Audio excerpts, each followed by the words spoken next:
oblivion. Back in 1999, Carlisle United, managed by Nigel Pearson, were fighting to stay in the Football League. Carlisle's finances were precarious with a capital P that season, leading to a scenario where, with 3 games to go, they had to ask the FA to sanction an emergency loan deal to bring in a goalkeeper. Swindon Town's Jimmy Glass arrived at the club. His efforts in his first 2 games earned the Cumbrians 2 draws. Those vital points meant that Carlisle went into their final game of the Division 3 season, now League 2, needing to beat mid-table Plymouth Argyle in front of their own fans and hope their relegation rival Scarborough didn't win against Peterborough at home. The game at the McCain Stadium finished 1-1, and with the same scoreline at Brunton Park deep into injury time, Scarborough's fans invaded the pitch en masse, believing their Football League status was secure, convinced they'd done enough to stay up. However, there'd be one more plot twist. Carlisle won a corner in the dying seconds, and up came Jimmy Glass. In one of those you couldn't make it up moments, Glass scored from a rebounded header and was promptly swamped by teammates and thousands of fans who quite simply couldn't believe what they'd just witnessed. As for Jimmy Glass, he became an overnight celebrity, but he never played for Carlisle again, and his playing career never really kicked on after that defining moment. He took on various jobs outside of football before finding his way back into the sport as player liaison officer at Eddie Howe's Bournemouth, and most recently the general manager at non-league Wimborne. Not the fairy tale ending to one of the most Hollywood moments in football, but the name Jimmy Glass will live on forever as the scorer of that goal, arguably the most important in any club's history.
Music, right? Yeah, new music.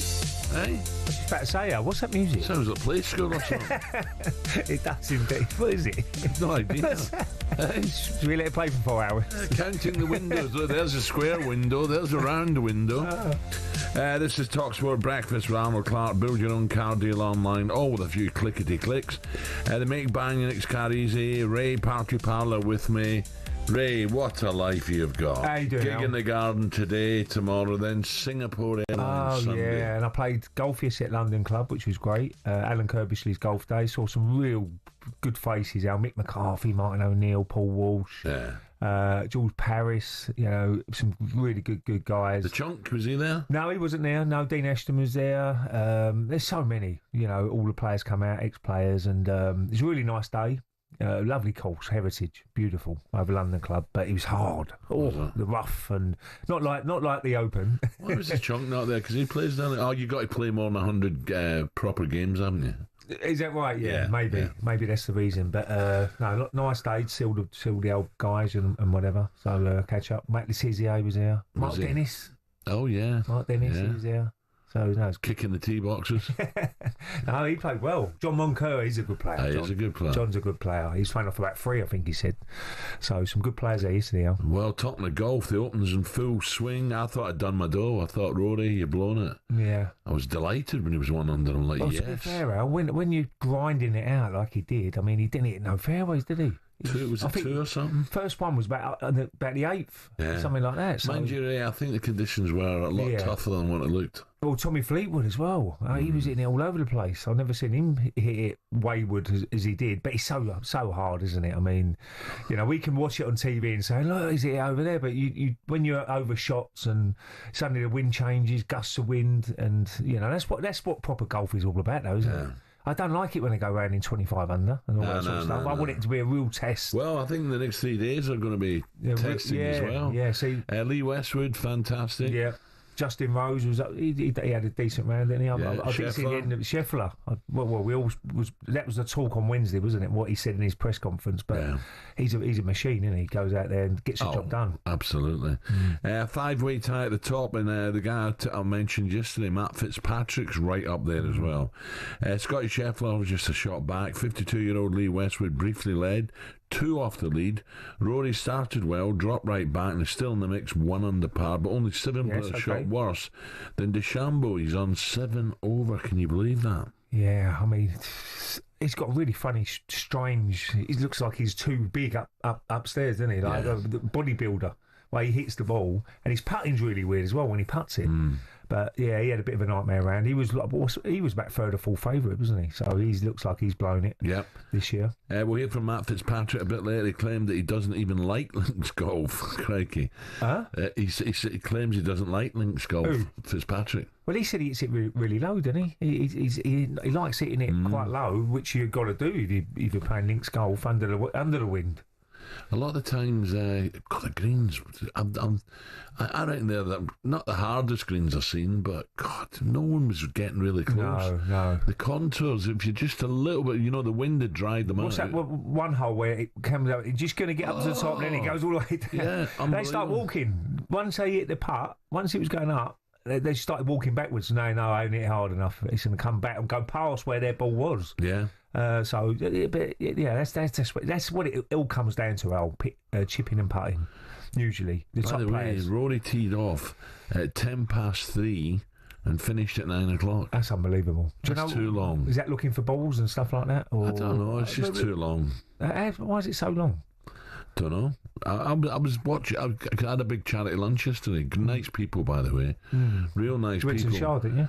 Yeah, nice. lovely. Chinese, really nice. Hutong. Oh, lovely. And then went back and watched a bit of golf and went to bed early. Couldn't sleep. It was too humid last night in London. No, I did. I certainly did. Did you? After a few drinks. Don't forget you hear every shot around 2 at Port Rush over in talkSPORT 2 from 7 a.m. this morning. We'll be bringing you regular updates right here on talkSPORT. Now, away from the golf, the Lionesses somehow made it to semi-finals. I turned over at 2-0. I thought, that's going to be tough. And then I woke up this morning and thought, wow. So they've done it. They're through. A night of pure jeopardy for England is about to begin. And Walsh has given it away. Blackstenius on the edge of the tee, and that's Lani. The captain is in, and she buries it. And England are punished. What a mess at the back inside the 2nd minute. England haven't woken up yet. That's the ball for Blackstenius. She's racing into the area. She's clear on goal. It's 2. An England inquest going on in the middle of the field of play. They're heading out to the tournament. Utter rubbish from England. Chloe Kelly with time to cross in towards Bronze. It's in! England have got one back! Lucy Bronze! Maybe, just maybe, the dream is still alive! Whips it in, Mead is there, and Jibban! 2-2! The Lionesses have come back from the dead! The pressure was on, but England have shown why they're champions! Why was everybody moaning? England's fate in this quarter-final to be decided from the spot. Holmberg, it's over! England are in the semi-final! 2-2 after extra time, and would you believe it, England win it 3-2 on penalty. So England are through after a crazy shootout with just 5 penalties were scored out of 14. One goalkeeper saved 4 penalties. The other kept out 2. 3 players missed the target and a keeper blasted one over the crossbar. Here's talkSPORT's Adrian Durham. Oh, honestly, never change. Never change. What's a penalty shootout? It was terrible, really. Let's face facts. It was one of the worst penalty shootouts you'll ever see at this level of football. How can a goalkeeper make 4 saves in a shootout and end up on the losing side? Well, partly because she smashed her penalty over the bar. Unbelievable, literally unbelievable game of football, and then an unbelievable penalty shootout.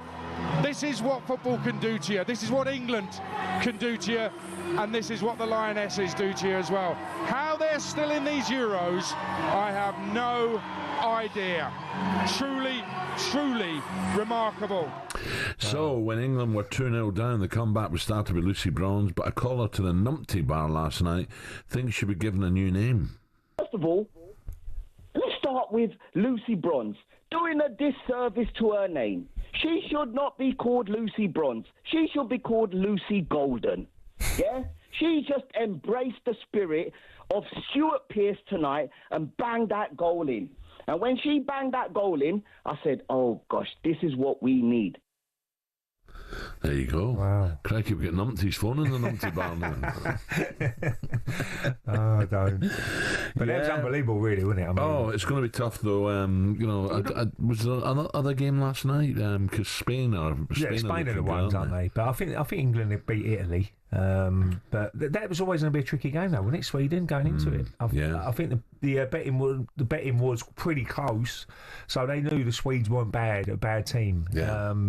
But you know, they've got to play better than that. If they get to the final, which I expect them to get to the final against Spain, if they play like they did in that first half against Spain, they're going to get hammered. Yeah. They get hammered. Right, up next, Ray and I are heading down to the Thames. Ray today, me tomorrow morning, it looks like now. Oh, Alan, what's wrong with you? You've got to put your foot down a little bit more. Oh, she said that. Who wears the trousers in your house? Yeah, well, I'm beginning to wonder that. She says, why you got shorts on? You don't go home in Suffolk today and go tomorrow with me. I'm not going. Ridiculous. You're just round the corner from it. No, it's a joke. Absolute joke. There.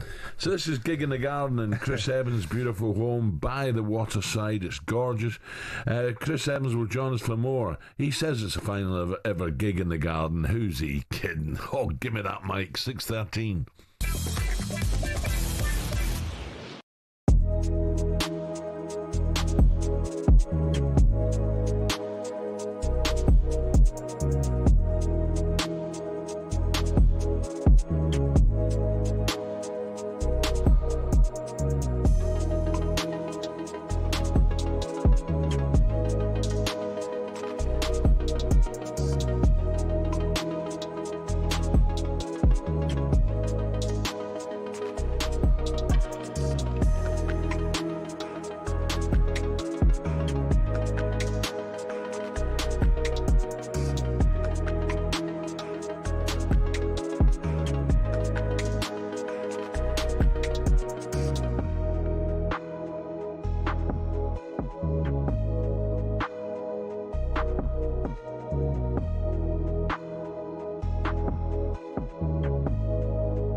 2 years ago, the controversy surrounded, was it a low blow, wasn't it a low blow?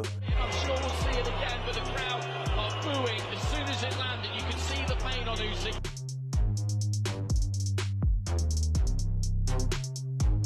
This is what I want, and now we're getting it. It's a big show, and yeah, gonna put it right. Gets Dubois going, and now Dubois coming back.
.6:17, the theme tune from Fast and Furious this morning.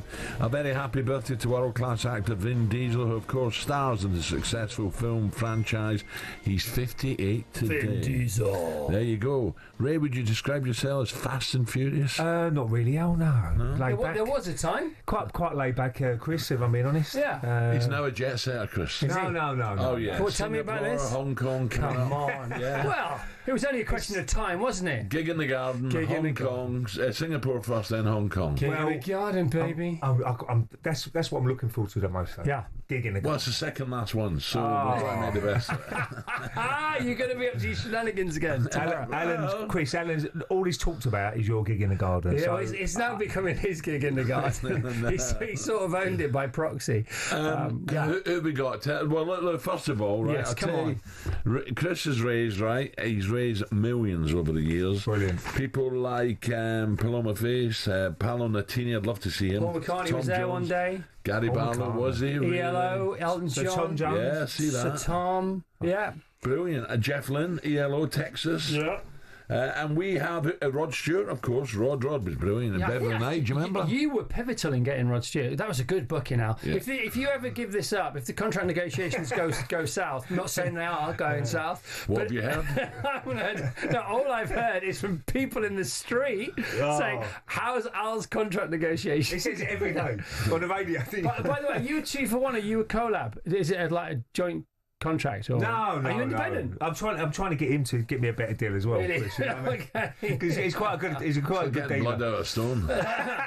Listen, I heard the big question yesterday. We played it on the show a couple of times about will there be a telly to watch the golf? We had a lot of fun with that because Ray, you Where you watching it up there? Was you? Yeah. Yesterday? But Ray, you were concerned that would there be a telly there for the golf? There's not a telly there for the golf. There's a telly there because it's our house and we've got a telly.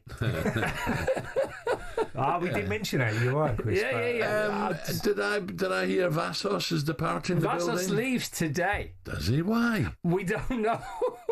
we think. I've got. Is his wife a Greek shipping heiress? I think his dad might be. Oh, really? Yeah. No, he's leaving today. His wife and his kids are coming in today for his last show. 14 years. All that water under the bridge. 14 years. That's nothing. I've got. Well, that's what I'm trying to tell him. But I've got a theory. I've had many theories. We're up to theory 143 now because nobody understands why.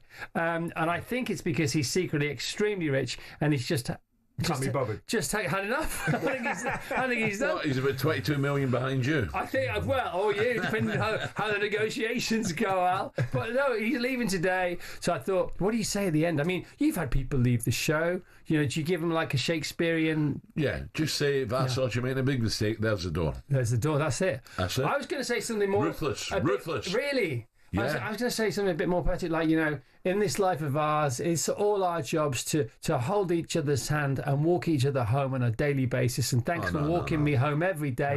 No, none of that? No. Come on, this is pretty good, man. Who was the longest? It's William Wordsworth here. Who was the longest person you worked with?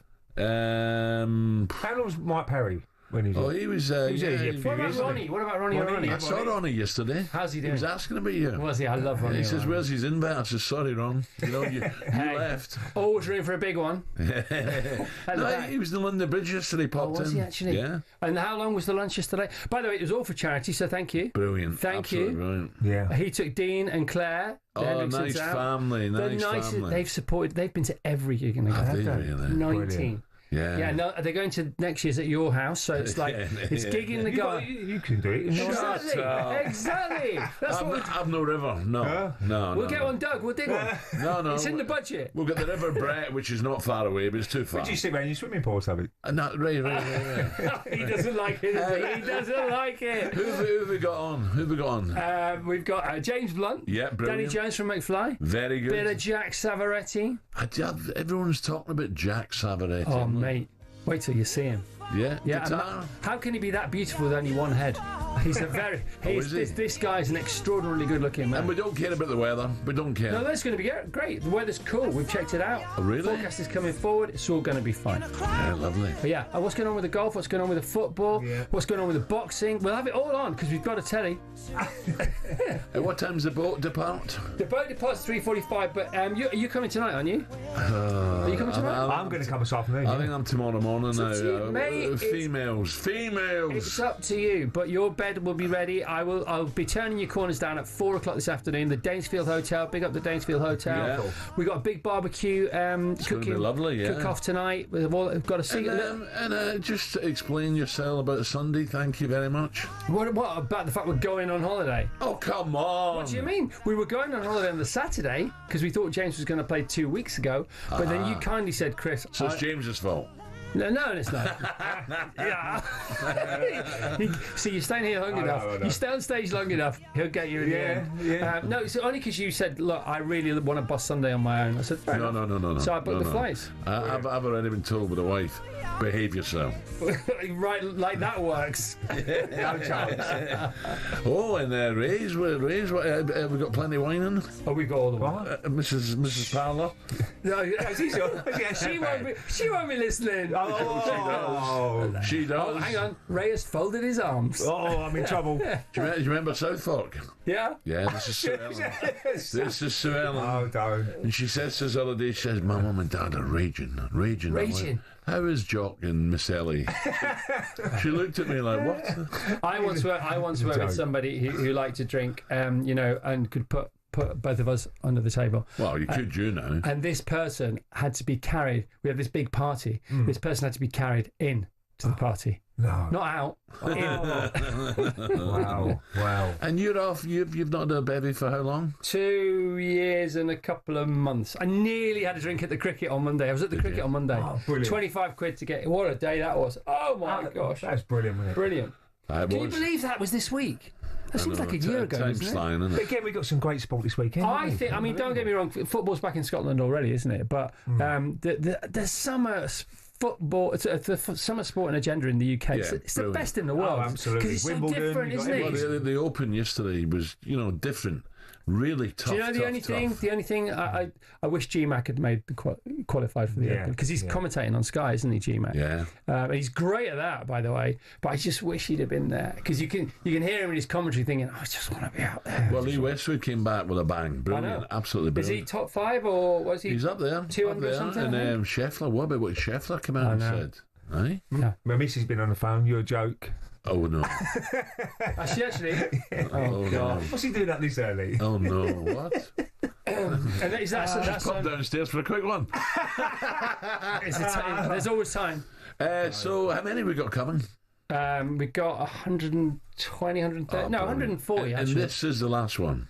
Well, we'll see. Oh! It always pokes up better now. Depends how loud you bang the drum on Sunday, mate. Oh, well. Because if they sign up, then we've got no choice, have we? You can't. If somebody's going to cough up. Alan's good at that. If somebody's going to cough up and sign up for £1 million on Sunday afternoon, we cannot do that when the money goes to the children. How much have you raised over the years? Do you know, roughly? Well, I'm not a counter. I'm not a bean counter. Roughly? I don't know. Oh, come on, you do know. I don't know. How many million? How many you done, Chris? How many is it? 19 of these. 19? We've done So 23. roughly what? We've done 23 car fests. I've not done a car fest yet.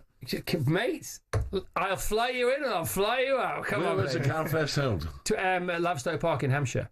Oh, right. Yeah, it's at Jodie Schechter's farm. 23 of those. Yeah. Boom, that's going to be great. By the way, come to it, carfest.org. If your listeners are listening, carfest.org. Every penny goes to UK children's charities. Every penny of profit. It's great, man. It's great. You find a big enough why, you'll always find a how. Yeah. You know? And by the way, a big thanks to Dean yesterday. Yeah. He bought the lunch. Did he? Well, he didn't need. Well, he bought the lunch with you, and then he actually paid for the lunch. Correct. Wow. I said I'd do it. I wonder which cost him most. I said I'd do it. He went over my dead body. I'm buying it. Right. Look at that. Lovely, eh? Okay. Now they're great. You've got some lovely, lovely people come now. Yeah. No, we're very lucky, aren't we? All you can do in this life of ours, I think, is do your best and try and have as much fun as you can. Of course. Why don't we just do that? Oh, we'll have some fun. Why don't we do that? Get the right contract. Well, he's working on that, Chris. He's working on that. No, I'm working on getting Denny hammered tomorrow. That's what I'm working on. Yeah, well, that's a given, mate. That's a given. He's not drinking either. No, I know he's boxing, isn't he? I know, yeah, he's got this Netflix. Who's he boxing? Couldn't face sleep. I think he's the winner of Usyk and Dubois. I think that's it. We get Johnny Fisher out, won't we? I think him and me Stu would be a good fight, don't you? I tell you, this is a lovely show, isn't it? Is this what you do? Yeah. Just chat. Yeah. We don't care. We don't care about music. I had to watch 3 films yesterday for our guests. I had to read 2 books. What? We got this lady on today who's just ad lib, be yourself. No, but I've got to interview this woman. She's over from America, and she's the lady that all the Hollywood stars go to if they want to do a script. And she's a psychic. She reads the script, and then Demi Moore, you know the Demi Moore, of course, the last film she was in. This lady said, she takes to this lady, says, "Shall I do this?" She says, "Let's see if we should do it or not." What was the best movie? Ghosts? Who's Nicole's? No, Demi Moore. Oh, Demi Moore. I know. I'm not really well versed in that. Ghost was great, wasn't it? The Substance was the last one. Was it? Yeah, it's good. It's good. Right, you've got a show to get to. Apparently, that's how it works, isn't it? I'm hopeful I'll see you later. When are you out? I'll appreciate you for asking me to your party. Very, very looking forward to it. And you're coming? Yes, absolutely. Well, it was coming until we mentioned. Yeah. It's been put off now. Mrs. Parlour's coming, isn't she? Yes, of course. She's got on though. She's got on, by the way, because he's going to Singapore Sunday. She's not happy, and then on to Hong Kong. He ain't going anywhere on Sunday. That's if I get up. That's if I get up. Mate, you've never been to a gig in the garden before. Why do you think I'm going to America? I'm getting married now. Another guest who's coming Thursday for lunch, Jez. Oh no, Jez Cartwright. I love you. I appreciate you. I'll see you in my garden. I look forward to it. You're the best. Cheers, mate. Nice one, Chris. And say goodbye to Vassos for me. Thanks for bye to Vassos. I mean it. Yeah, brilliant. Right, just let them know that this year's gig in the garden has raised $1,558,000, which is for Carfest charities, with 131,000 going to Children with Cancer UK. Collectively, Chris has raised close, wait, hear this, £65 million via his various events, which includes dining the disco and gig in the garden. What about that? Magnificent. That is 65 million quid to charity. And it goes all to the children. Fantastic. Brilliant. Yeah. Up next, we'll cross to Portrush ahead of day 2 of the Open Championship.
Corinthian Casuals are a team in the Combined Counties League Premier Division South. Despite that, they're one of the most important clubs in world football. Here's why. The club was formed in 1939 as the result of a merger between Corinthians FC and Casuals FC. Now, Corinthians FC were founded in the late 1800s when the FA's top brass were absolutely sick of getting pumped by Scotland every time they played them. As a result, Nicholas Lane Jackson set up an amateur side which would bring in the best players who could all play for the national side. And it worked. It wasn't long before England were dominating the international fixtures they played, and it was largely down to Corinthians. In fact, in 1894 and 1895, they played consecutive games where Corinthians provided the entire England 11. But the thing is, the players refused to play professional football. They didn't believe in it. They wanted to spread the values of sportsmanship, competition, and played for the love of the game. It also helped most of the players were Oxbridge graduates who didn't need the money, but instead of entering league and cup competitions, they played exhibition football and toured the world, bringing the beautiful game with them. Think of it like the Harlem Globetrotters of football, and it was this which spread the game throughout the world and made it so popular. Most famously, in 1910, they travelled to Brazil, and the locals in Sao Paulo were so impressed they started their own team under the same name.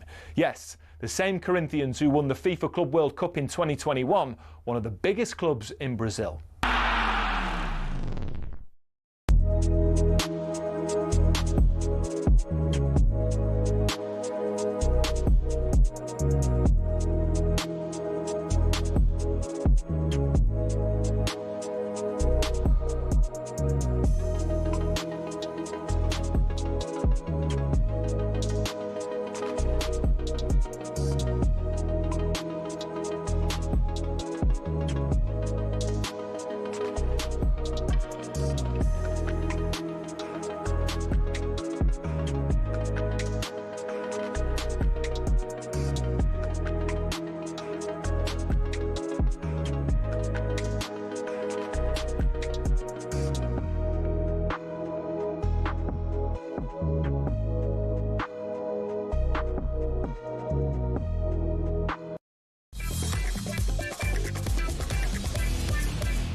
.34, that's a nice one, Ray. Good morning. I had the pleasure to bump into Big Al yesterday morning at a hotel in London. I told Al I'd read his book whilst in Egypt recently. And it was rubbish. Let alone, he said... Is it any good, Al, your book? Have you read it? Have you read your book? A bit of it. As I left, I bought him a beer. He did, actually. Just hope we went on and have a good lunch at the Shard and see what a joy it must be. Thanks, Alan. Well, we do... from Simon in Healing Island. Simon, you're welcome. Well, we do meet a few people over there, don't we? Yeah. Every now and again. And everyone's really nice and listen to your show and enjoy listening to you. So that's nice when you're there. That's good. There's a lot of nice people about. Of course there is. It's so easy to be nice, isn't it? Yeah. Of course as it is, Al. Right, this morning we're building up to our Supersonic Saturday of sport tomorrow with golf, darts, rugby and of course boxing, all live on the talkSPORT network. Part of our Super Saturday comes live from Wembley as Daniel Dubois goes head to head with Usyk in an absolutely massive heavyweight title fight. However, these two have clashed before, of course back in 2023 when a legal punch from Dubois on Usyk cost him the fight. Speaking to talkSPORT yesterday, Daniel Dubois claimed he is a much better fighter now than the first fight over in Poland. We ran nearly 2 years ago to the day we were out in Poland. We saw what happened, the controversy, was it low, was it not low? We've all got our own opinions on that, but that's now gone. Yeah. Did you take confidence from that fight now going into this one? Because that's a question that a lot of people are asking. No, I feel like a total new fighter. I'm confident in myself and what I've done over the last couple of fights. So not even just that, I know I've grown. This is my chance to, write my name in stone. This is legacy building fights. This is history. So, I'm really, really amped up for this, hyped up for it, and can't wait. By the way, he is different. Yeah. Remember you interviewed him, didn't you? Yeah. Oh, and he was quiet as a mouse to begin with, but that's a different Daniel. How do you think? I think it'll come out all guns blazing. Yeah. I think first 3 or 4 rounds. First 3 or 4, he'll try and put Usyk away. I think the longer the fight goes, the more I fancy the champion. Tactically, Usyk's such a good. Oh yeah. He knows exactly what to do, doesn't he? He knows he's going to just keep out the way. No, I don't know. He's if very it was. mobile, isn't he? Yeah, I don't know if it was low or not. There's mixed opinion on it, to be honest. Yeah. But he definitely hurt him. Oh yeah, definitely. I mean, it's going to be an But he's interesting. a great champion. But as I said before, it's not been a lot of, usually they look like they just got very focused, going to get on with it. Usually there's a few shenanigans beforehand, isn't there? They'll ever go at each other and all that sort of stuff. None of that's been happening. They're just really focused and say, right, I know exactly what I've got to do to maybe win but both fighters, and it should be unbelievable. So a lot of people going to Chris's on Saturday and then go down to Wembley. Oh, is it? This Saturday, talkSPORT brings you live commentary of the undisputed world heavyweight title fight between Usyk and Daniel Dubois from Wembley Stadium. British heavyweight Dave Allen will be part of our expert boxing team, like Dave, who will keep you up to date with all the action from fight week right through to the final bell. That's Usyk against Dubois this Saturday from 6 p.m, live and free on talkSPORT and the talkSPORT Boxing YouTube channel. So, from boxing to golf and the 153rd Open Championship Golf to a quite brilliant start yesterday from beautiful Royal Portrush in Northern Ireland. On the stunning Links golf course, it was a true battle between golfer, weather and the course. One man who didn't agree, though, was English golfer Matt Fitzpatrick, who, despite carding an impressive -4 to share the lead, he had this to say afterwards. I wouldn't say I particularly enjoy playing links golf. It's just a grind all the time, isn't it? You know, and I like a grind, but like sometimes it's a grind with low scoring, and that's what I find difficult. I like hitting it to 30 feet and making a par, and that's great par. Do you know what I mean? So I think with here, if you look at previous, I was looking at winning score here. Shane was obviously 6 ahead, but it was 12 under would have got you top 5 or something maybe. So like I think for me, I don't necessarily see links golf as like, oh yeah, this is super easy. I can breeze round in 4 under. You know, I've shot 4 under today. I've holed an eagle putt. I've chipped in, and like I still feel like it's a grind out there. So I don't know if it's just the way I see the game. Might be differently, but I feel like I've got the shots to play well. Like I hit it as low as anyone out here, so you should stay out the wind. But I just don't think it's necessarily as easy as, you know, some of these guys make it look. Yeah, I think mentally can get to you. Oh, by the way, I think we're going to go and talk to Rupert now. I think conditions were a lot worse than what it looked on telly. I think the wind was blowing. They said about 1 o'clock-ish it was nice, not too bad. Yeah. I mean, and then it got worse, and it absolutely poured down when I was watching it when Rory was teeing it up. But he took a long, as you said, 6 hours. Is that down to the weather? That's got the longest. Let's get more on this. Crossover to Northern Ireland. Say a very good morning to talkSPORT's golf correspondent, Rupert Bell. Rupert, a very good morning. Morning, Rupert. Good morning, Ray. Good morning, Alan. Ray, a lovely morning here. Yeah, well, what was it, just first of all, before we get into today's round 2, was it that difficult yesterday? Because so many players missed the fairways from off the tee.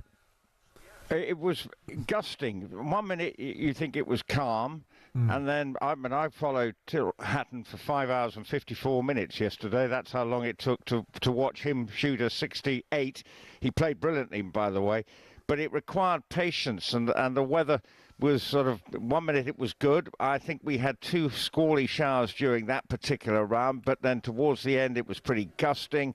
So it required great patience, and that I think is what Matt Fitzpatrick is alluding to in that little clip there, because you have to grind it out, because for 1 minute it was a half an hour wait for Tyrrell Hatton and his group on the 7th, the par 5, because it just sort of everything seemed to concertina up, because suddenly you're putting waterproofs on, and this is a difficult course anyway, so it all that conspired to make it an endurance test, both mentally and physically. Yeah. Rupert, I've never seen so many people looking for balls in the rough, the heavy rough, with all the crowd trying the hardest to find the ball for the players. There was so many. Well, yeah, I mean, we had one instance on people looking for Russell Henley's ball at one stage. Yes, because the rough is thick if you get it into the wrong place. But I have to say, it is the most fabulous, varied links, and I think that's what there's no real let-up. You can't afford to let yourself slip in any way, because you can get penalised. And that's in a way what was quite remarkable about Rory McIlroy's round. He didn't find, I think he only found 2 fairways, which was less than he found when he hit that 79 back in 2019. So he had to sort of grind, find a way to make sure that he didn't cause himself too much damage. And that is what you needed. Absolute patience. And Matt Fitzpatrick is an example of what he had to do yesterday, and one of 5 players at the moment sitting at 4 under par in a share of the lead. And Lee Westwood again, what a great round he had. I mean, -2. Scheffler, look, all the talk on Wednesday, Rupert, was about what he said in his press conference, but he's still a machine, isn't he? When he goes out there, he's so focused, he knows exactly what he's got to do and how to get around the golf course. An ominous round from Scheffler because he wasn't at his best, bit like Rory McIlroy, yet he still managed, even at a sort of not firing on all cylinders, to come up with a 68 himself, to be one back. And, you know, he said he's coming into today's round, which he'll be teeing off at 3 o'clock. So it's a long wait, and it probably by then will still means he won't finish probably until, you know, if it's like yesterday, until sort of 8:30, 8:45. So he too will have to bring patience to the table, but he was in pretty good shape, even though he wasn't, as I say, playing at his best. And DeChambeau, he had a bit of a mare, didn't he? DeChambeau. Oh, DeChambeau, he can't play links golf. No. That's the problem. Yes, he's a great, you know, we know when in America he grips it and rip hits, but, you know, one of the problems, and a pro was telling me, you know, he has all his club lengths exactly the same. Well, that doesn't really help in links when you've got to be a bit creative and sort of, you know, be a bit of a sort of an artist rather than a scientist, which is the way he approaches the game. And that's why he's struggling. And obviously his high ball flight, where he sends it high into the Irish sky, and with it gusting around, he's got really very little chance of controlling the ball. So I'm probably expecting Bryson DeChambeau to be firing up his private jet to be heading home. Well, he actually won't be, because he'll be in action at Live Golf next week. So he's got to stick around in this country, but I don't think we'll be seeing him playing golf at the weekend. Rupert, early starters, Rory, Justin Rose and Tommy Fleetwood. Tommy struggled yesterday. Yeah, I never got it going, and he was sort of looking sort of dispirited at times. You know, but you never know. If he can come in with a semi-decent run into the 60s, then he might put himself back into contention. But I think you've got to be in the top 20, because I think 9 of the last 20 winners, or there's a statistic out there that if you're not in the top 20, you struggle to win after the first round. Yeah. So Rory McIlroy is tied for 20th, so he's still in the hunt. But that's the way it looks, and that's why Scheffler, and great to see Westwood up there, and other players, you know, Justin Rose, love to see him continuing to put in a good performance. Love to see him lift the claret jug as well. And who are you following today, Rupert? I'm not actually out on the course today, but I will be. Not today. I will be taking it. Well, no, but I've got other things to do. Like you know, mix and match. I might as well talk to the telly then. What do you mean you're not? No. Oh, shut up, Alan. I know exactly what I'm doing. I am basically going to be watching it and adding and contributing in a different way to our coverage on talkSPORT 2, rather than being out on the link. Yeah. Sorry? I'll get a private jet. I'll head over to Northern Ireland. I'll do it. Crikey, what is wrong with you? Well, now, Alan, when you come to a golf course Open Championship, you never turn up and watch. You just stay in your hotel room, or you just head off to the champagne tent. Yeah, the volley tent. Yeah. And don't look at a shot hitting angle. But at least I'm there. At least I'm at the location, not you in your hotel room. A disgrace, Rupert. Disgrace. When did you last walk 18 holes following a player? So that Ryder Cup, you never walked the course? 3 weeks ago. Yeah, 3 weeks ago. Thanks, Rupert. We'll be speaking to Rupert throughout the... Well, we might be talking to him throughout the morning. As day 2 rolls on at Portrush. And remember, we have full coverage for you on talkSPORT 2. By the way, it does look a beautiful morning there. That was thanks to our good friends Arnold Clark, Rupert, Lazy Git. The Open Update on talkSPORT with Arnold Clark. Get the UK's best used car deals, guaranteed. Right, still to come on breakfast. Superstar Breakfast preview on talkSPORT with Travis Perkins. Find everything you need for your landscaping project in stock and available for delivery. Terms and conditions apply. Holmberg, it's over! England are in the semi-finals! Yes, after being 2 down, England came from behind to beat Sweden on penalties to reach the Women's Euro semi-finals next Tuesday. Former WSL striker Courtney Sweetman-Kirk will join us to relive last night's drama, and talkSPORT's chief live football host will also be with us to try and put last night into words. Next, we'll ask why Snoop Dogg has invested in Swansea of all clubs. That was a look ahead with our good friends at Travis Perkins. Superstar Breakfast preview on talkSPORT with Travis Perkins. Join the club and get low trade prices. Find out more at travisperkins.co.uk or download the app.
Nearly 2 years ago, the controversy surrounded, was it a low blow, wasn't it a low blow? I'm sure we'll see it again, but the crowd are booing as soon as it landed. You can see the pain on Usyk.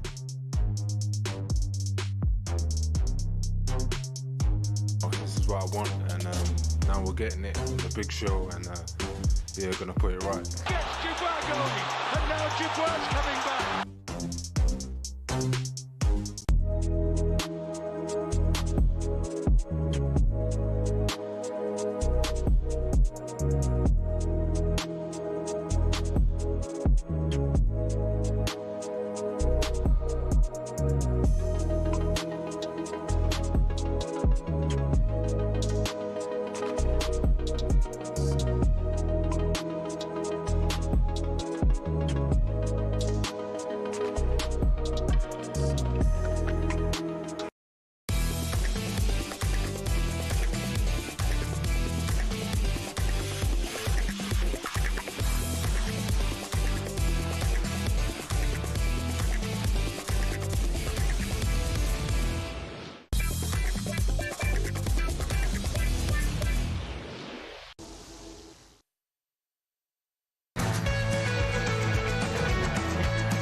Alan Brazil Ray Parlour with you, watching. Well, if Rupert's not watching it, we'll watch it and we'll tell you what's happening there. That's unbelievable. Isn't it? Wow, what is wrong with him? He's a busy man. There's a carriage racing or something on. No, there in must Belfast be something. He must be doing a bit of commentary on something. He's up to no good. A bit of viral drama surfaced at a recent Coldplay concert. Have you come across it, Ray? An awkward moment happened when a well-known tech CEO and HR chief were caught on a love cam while both both have separate partners. How's your luck, eh? Hey, look, in front of 60,000 people, and you get. I know, unbelievable. How's your Andy luck? Townsend and Shaban discussed the incident on Drive yesterday. Saw it on the train coming down. So it's a Coldplay gig, isn't it? And has he got actually control of the camera, Chris Martin, or someone found this couple somewhere up in the gods at the back of the stand? It's the love cam, The right? love cam. I would imagine at a gig, and it's Right. focusing on certain people having a good time at a Coldplay concert, and then Chris Martin's kind of narrating the people who are coming on the screen. Right, I got it. And somebody's videoed the big screen, and on comes this guy, arms around Yes. this lovely lady, Yeah. and then the two of them duck. As soon as they panic. see that they're on the big screen, they spin round and he disappears. He kind of tries to hit the floor in about a second. He ducks and rolls. She does, yeah. She spins around the other way. So something a little bit iffy going on there, I would imagine. I mean, we're all jumping to conclusions that they've been exposed in an affair. Well, you never know. But I tell you what, but they do that a lot in American sports, don't they? They do that. The kiss cam. The kiss cam and all that. They What do would that, you yeah. do though if you were? I mean, just what would you do? I mean, that's one way of getting caught. No, I'm not having that. The guy was squeezing past her to get to his seat. Well, he's got to do well to get out of that one, isn't he? It just is a bit of fun, can't it? Yeah, well, yeah. That's Shaban. She's shocking. How unlucky is he, though? I mean, how can that cam go on him? See All the- them people there. See the woman, she's going, oh my God. No. Oh my God. I've lost my house. Oh But, dear. no, he certainly went missing very, very quickly. Ooh, that could be expensive concert, eh? It could be I know really Coldplay's a expensive. few quid to watch, but that could be really no. expensive. Well, we're not helping the situation either. No. Coldplay are back at Wembley this summer, and we've got a huge VIP prize up for grabs for one lucky listener. We're giving you a chance to win 6 tickets in a private box for you and your pals on August 22nd, and this is full hospitality. good. Plus, we're chucking in £10,000 spending money completely tax-free. What about that? That's brilliant. Yeah. Here's how to enter 18 plus UK excluding Northern Ireland for a chance to win. Text the word win to 83338. That's 83338 by 4th of August at 11 p.m. and you're in the draw. Text costs £2 plus one standard network rate message. You must have the bill payer's permission though, or post your name and number to Aces prize draw PO Box 3190 Colchester CO2. That's CO2 8GP. To arrive by 5 p.m. on the 7th of August. A talkSPORT limited promotion runs on talkSPORT, Talk and Virgin Radio UK stations. Full T's and C's at talksport.com. Right, let's look now at today's back pages with Tesco Mobile for Business. The Back Page Review on talkSPORT with Tesco Mobile for Business. Got a side hustle selling clothes? Save in style with business phone bills for up to 40% less than the big 3 networks. For verification, see tescomobile.com/business. Right, Single Sam's with us. What we got, Sam? Let's start with Snoop Dogg, shall we? He's made the back of the mail. Swansea. Yeah, how about this? Hip hop star Snoop Dogg is a swan. Snoop Dogg has become a co-owner and investor of Swansea. The American rapper said, "My love of football is well known, but it feels special to me that I make my move into club ownership with Swansea." He's a Celtic fan, though, isn't he? Yeah, he's been to Celtic before, hasn't he? Yeah, we can be a Celtic fan, but go and get involved in Swansea, can't he? Yeah. He goes on to say, "The story of the club in the area struck a chord in me. This is a proud working class city and club, an underdog that bites back, just like me." So American rapper Snoop Dogg is at Swansea. Al, are you happy with that? Yeah, absolutely. I think it's quite exciting for him, isn't it? I think, and for Swansea City Football Club as well, right? Yeah, absolutely. Another dog who likes Swansea, Dino. They'll be looking at the Wrexham scenario and see what's happened there, and hopefully Swansea can get a bit of money in. The studio's falling apart. Let's be honest. Nothing works in Al, here. why aren't you watching the telly up there? When we move in, Rupert. What? Sorry, Rupert's in the shower. Right, I'll bring you an update in a minute. He's washing his hair at the moment. Yeah. Don't worry, Rupert. Oh, was it a birdie? There's a birdie, Rupert.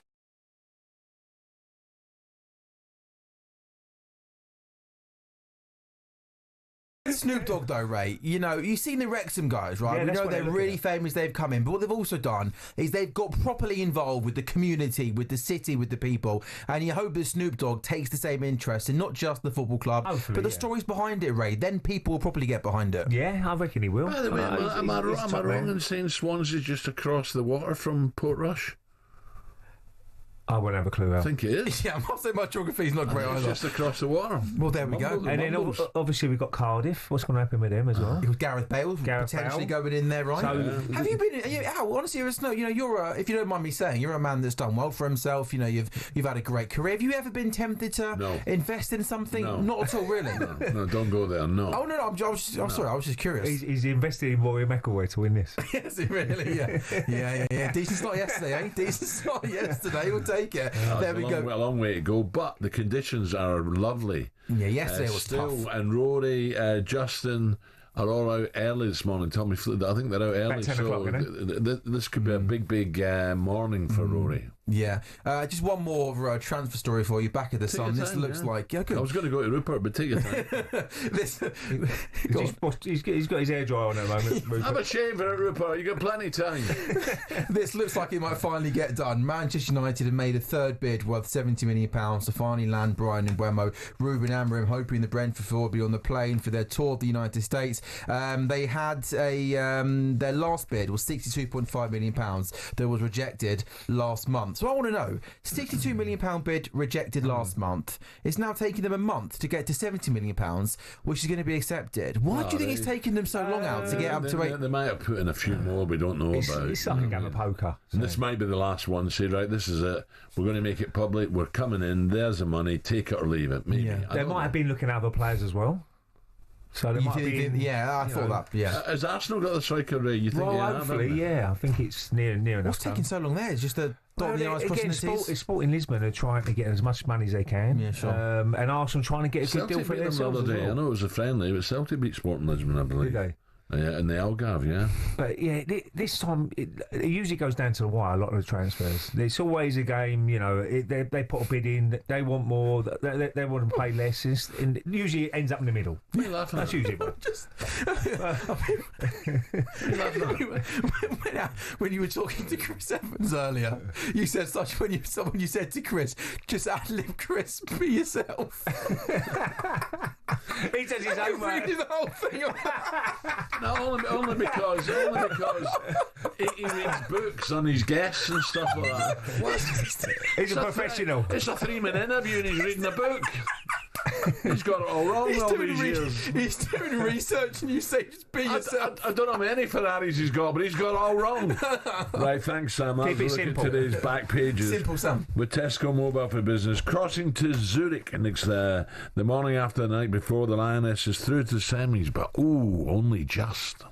The Back Page Review on talkSPORT with Tesco Mobile for Business.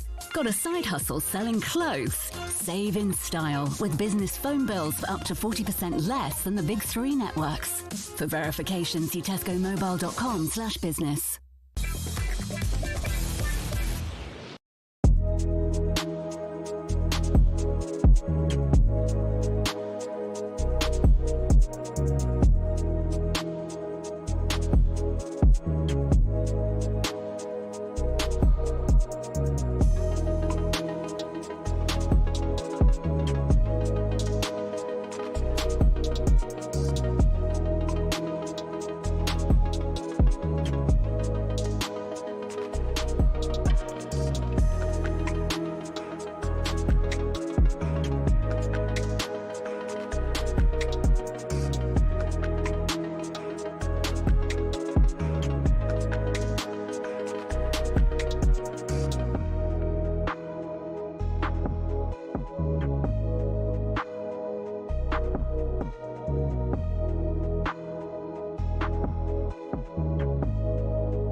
fans all have stadiums we love, but do any of us have a pitch that we love? It might sound like an odd question, but pitches can be different sizes with big consequences. Why is that? And what are the actual rules? Back when association football started, pitches could be up to 100 metres wide and 200 metres long. That's longer than Ellen Road. Not the pitch, the stadium. Anyway, UEFA wanted a standard across Europe for international matches, which became 105 metres long and 68 metres wide. But some clubs had been rebels, not intentionally, but because of the stadiums. Take Highbury, for example. It was 5 metres shorter and a metre narrower, meaning away sides had a challenge to adjust. White Hart Lane was exactly the same. And actually, when Spurs temporarily moved to Wembley, they asked the FA to shorten the pitch. The FA, very offended by the sacrilegious suggestion, said no, which in fairness could have actually benefited Tottenham because when they moved into their shiny new stadium, the pitch was exactly the same size as Wembley's. Today, Forest Pitch at the City Ground is a big un. It's 2 metres wider than any other pitch in the Premier League. But the smallest of all, Craven Cottage, just 100 metres long and 65 wide. No excuse for not tracking your man. There are a couple of crazy outliers in Europe too. At Napoli's home ground, the Stadio Diego Armando Maradona, the pitch is a whopping 110 metres long. At least they don't play on a slope like Newcastle do. There's a 2-metre incline on the pitch at St James's Park, and don't get me started on the old pitch at Yeovil too. It used to be a slant of 2 metres corner to corner and across the halfway line. So UEFA have their standards, so do the FA, but they do give pitches in England some wiggle room. Pitches can be anywhere between 90 and 120 metres long and between 45 and 90 metres wide. I mean, the rules state you can't have a square pitch, but in theory you could have one that's 91 metres long and 90 wide. Imagine rocking up to play a Sunday League game and the pitch is basically a square. So there are rules and regulations on sizes, with a UEFA standard that roughly everyone follows, but as we all know, size doesn't matter, does it?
7:05, talkSPORT Breakfast Friday morning with the Arnold Clark app. Buy a car and opt into Arnold Clark Rewards to enjoy access to great giveaways and everyday perks. Ray Parlour alongside me on the way this morning. The man that burst onto the open scene back in 2016, Andrew Beef Johnson, will run us through all of the biggest talking points from day one at Portrush. Rory and Scheffler are right in the mix though. Wallabies legend Matt Gitu will join us as the Lions Australia kicks off Supersonic Saturday on talkSPORT tomorrow. And we'll finish by looking ahead to Dubois against Usyk, the rematch with heavyweight boxer Dave Allen. But first, somehow, the Lioness is on the semi-final of the Women's Euros. Beatles or ABBA, the winner takes it all. Yeah, of course. That's the ball for Blackstenius. She's raced into the area. She's clear on goal. It's 2! Stina Blackstenius scores for Sweden, and are England going to be knocked off their Euros perch tonight? Sweden 2, the Lionesses 0. I can't quite believe what I'm watching. Utter rubbish going out in the quarterfinals. Proper England, that is. Oh, there's real pressure on Serena Wiegmann now. Mead is there, and Jimmy! The Lionesses have come back from the dead! Can you believe it? I'm 20 years older after this night. I've never experienced this before. Now we go to penalties. It's over! England are in the semi-final. Their grip on the Euros trophy remains alive. How they're still in these Euros, I have no idea. So, England are through after a crazy shootout where just 5 penalties were scored out of 14. One keeper saved 4 penalties, the other kept out 2, 3 players missed the target, and a keeper ballooned one over the crossbar. But after finally sealing a place in the semis, talkSPORT's Courtney Sweetman-Kirk spoke to Lioness boss Serena Wiegmann and began by asking her if she'd calmed down yet. My heart rate is slowly slowing down again, but yeah, I think I'm 20 years older after this night. I've never experienced this before. What a crazy football night this was. You took the words out of my mouth there. My next question was, have you ever been involved in a penalty shootout like that? No. I've been involved now with England with three penalty shootouts, and we were brilliant at those. And today we weren't that brilliant, but Sweden was not brilliant either. I thought we were out 3 times. But then they missed 2, and then we scored it at the end, and crazy. Well, I must say also that one save that Hannah had was incredible. And you mentioned the team, fantastic again from the finishers coming on, changing the game, and talk to me about them and the impact that they're having at this tournament. Yeah, they have. Yeah, we know when we put players in a position, they put another player in the same position, they bring something else and lots of quality too. And like it's hard to make the decision who you're going to bring in, because some players didn't come on the pitch now. Who could have a contribution too? That's this squad, and that's so good about everyone supporting each other. And when they come in, they're ready to go and make a difference. And that's what they showed. Is the resilience they showed. And they said also that England is never done. And well, that's what they showed tonight. Yeah, emotional game. And Adrian Durham was watching for talkSPORT, of course. Adrian, are the subs to thank for England still been in it? Yeah, absolutely, because they came on and literally changed the game. They had a big impact. 3 of the subs were involved in both the England goals in the 90 minutes, got us back on level terms, and that therefore took us through to extra time and the penalties. So yes, the subs massively, but also the goalkeepers. You know, the historic narrative around women's football is that goalkeepers aren't very good. Well, that changed some time ago, but for those that aren't convinced by that, take a look at last night's game, because Jennifer Falk in the Sweden goal was absolutely magnificent, saved 4 penalties, ended up going out of the Euros. Hannah Hampton, in normal time and in extra time, made some sensational saves. She really has kept England in the Euros. And then the penultimate penalty, she's only gone and pulled out a fingertip save to keep England in it.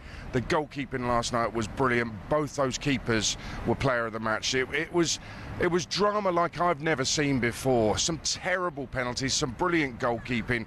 It was exceptional drama. It was box office. It would run in the West End for years and years. Courtney, I've got to ask you about that first half performance though for England.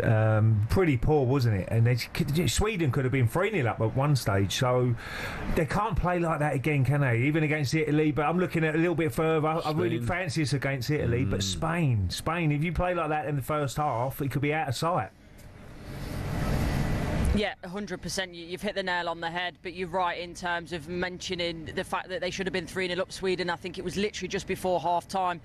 Rolfer had an opportunity, and Hannah Hampton saved it well, in all fairness. There was a save in the second half as well that Serena Wiegmann was talking about, that, again, it could have been, should have been 3-0. Blackstenius had a number of chances. Yes, she put, obviously, her first one in the back of the net, but it should have been a lot more. So I think they're a bit fortunate, England, and don't get me wrong, you've got to have fortune to get through a major tournament in terms of to get to a final, to go and win it. So I'm not taking away from England, but you're right. Maybe Italy, we might get away with that, but Spain, there's absolutely no chance we will get away with playing like that in the first half and being able to win the game. Do you think there'll be any changes in the Italy game, or will they keep to the same sort of personnel and make those substitutions again? It's an interesting one. It's hard because normally you'd look at that and say, well, there has to be, but obviously we know notoriously Serena Wiegmann doesn't really change, her sides a lot. You know, in terms of at half-time, we maybe thought, is she going to make change at half-time? She didn't. She still waited till the after 60-minute mark. Now, you know, you can argue that worked, so that's hopefully, you know, fine in the end. But for me, Chloe Kelly, the impact that she has come on, she sets up the first goal. The second one, it's her crossing. Yes, it isn't the direct assist because there's a bit of a ricochet before it gets to Agyman, but for me, she has to start. She's brilliant. She's been a clutch player.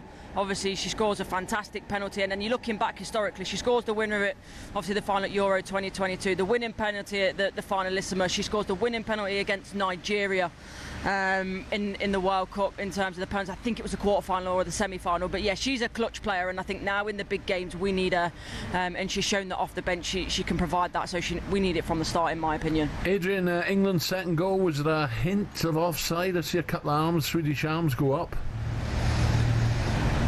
No. Simple as that. No, I don't think it was offside. But listen, and who cares if actually you measure it all and yeah, there was a hint of offside?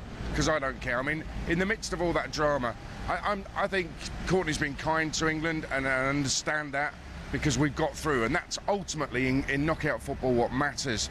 England were truly terrible. I think they were outplayed for 110 minutes of the 120 before the penalty shootout.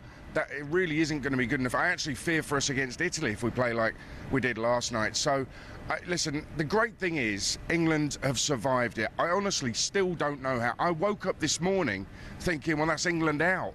Because in my head all evening I was thinking, well, they're going out. They've been so terrible. They're going out. Even in the shootout, yes, we scored the first one and they missed. And then we just kept missing. And they had what I would call 2 match points in the penalty shootout. Didn't take either of them, and England, I think, incredibly fortunate. But it might follow the pattern of the first 3 games. They were terrible in the first game, and then they put in 2 stellar performances. Terrible in this game. 2 more stellar performances, and England win the Euros. It depends how you look at it, though, because I think, yes, the performances against the Netherlands and Wales were good, but actually the Netherlands were terrible. They didn't turn up. Wales, you know, poor quality opposition, if we're being honest. They just couldn't match England. Where you look against France and Sweden, we've struggled a little bit because they're good calibre of opposition, and Italy, obviously, they're getting to a semi-final. It's a bit, in terms of the territory, for them, it's something that they're not used to, something that wasn't really expected, but they're a good side, Italy. So for me, it's less about the pattern and it's more about actually when we've come up against a good quality of side, we haven't been good enough. It's been simple as that. Yeah. Okay, guys, look, a lot to look forward to. Thank you very much. Have a great day. Thank you. So, England against Italy now. Spain against Switzerland, Women's Euro 2025 quarter-final, talkSPORT 2. Commentary from Flo Pollock and former England women's striker Leanne Sanderson. Now, day 2 of the 153rd Open at Royal Portrush is underway. Let's get an update. He's out of the shower with now Rupert Ding Dong, I'm not going today, Bell. Morning, Alan. I'm definitely here. I was up. I arrived at the car. We were first into the car park, media car park, at 5:38 this morning, and around Portrush it looked absolutely brilliant. Mill Pond calm, but I can tell you the weather is just freshening up a little bit. Stuart Sink was the player, the 2009 Open champion, who teed it up first today. Just Zach Johnson has picked up a shot to get to 2 under par, the former winner. He won at St Andrews a few years back. Ricky Fowler is amongst the early starters at 2 under. Great to see him off to a good start yesterday with his 69. And Sergio Garcia, well, he's just heading to the first tee at 1 under par. He came through the LIV qualifying league to get here with the RNA bringing an exemption for LIV players. Well, of course, the main focus will be on Rory McIlroy later on this morning. He tees it up just after 10 o'clock with a chance to improve on his 1 under round yesterday. He really worked very hard for that score. But as I say, the weather, once again, I'm pretty sure will play an impact. And of course, you can find out how it all unfolds over on talkSPORT 2 with our live coverage. The Open Update on talkSPORT with Arnold Clark. Build your own car deal, all with a few clicks. Nice one, Rupert. It does, yes. Ricky Fowler's a good one in now into the first. Do you know what? Ricky's he's that nearly man, isn't he? Yeah. You know, lovely swing when and he always wears orange, doesn't he, in his last day, the 4th day. But we've not heard much of him lately, so he's got the old Cobras. Good for him. He uses the old Cobras. Does he? Clubs, yeah. But he's playing really well, and he's hit a beautiful shot into the first there. I mean, probably about 20 foot for birdie on the first, and he could make a move early in this round. This morning's the time to do it. Yeah, absolutely. Thank you, Rupert. Up next, we'll cross to Brisbane, and we'll ask whether the Lions are now the overwhelming favourites to the first test tomorrow, live and exclusive here on talkSPORT.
Nearly 2 years ago, the controversy surrounded, was it a low blow, wasn't it a low blow?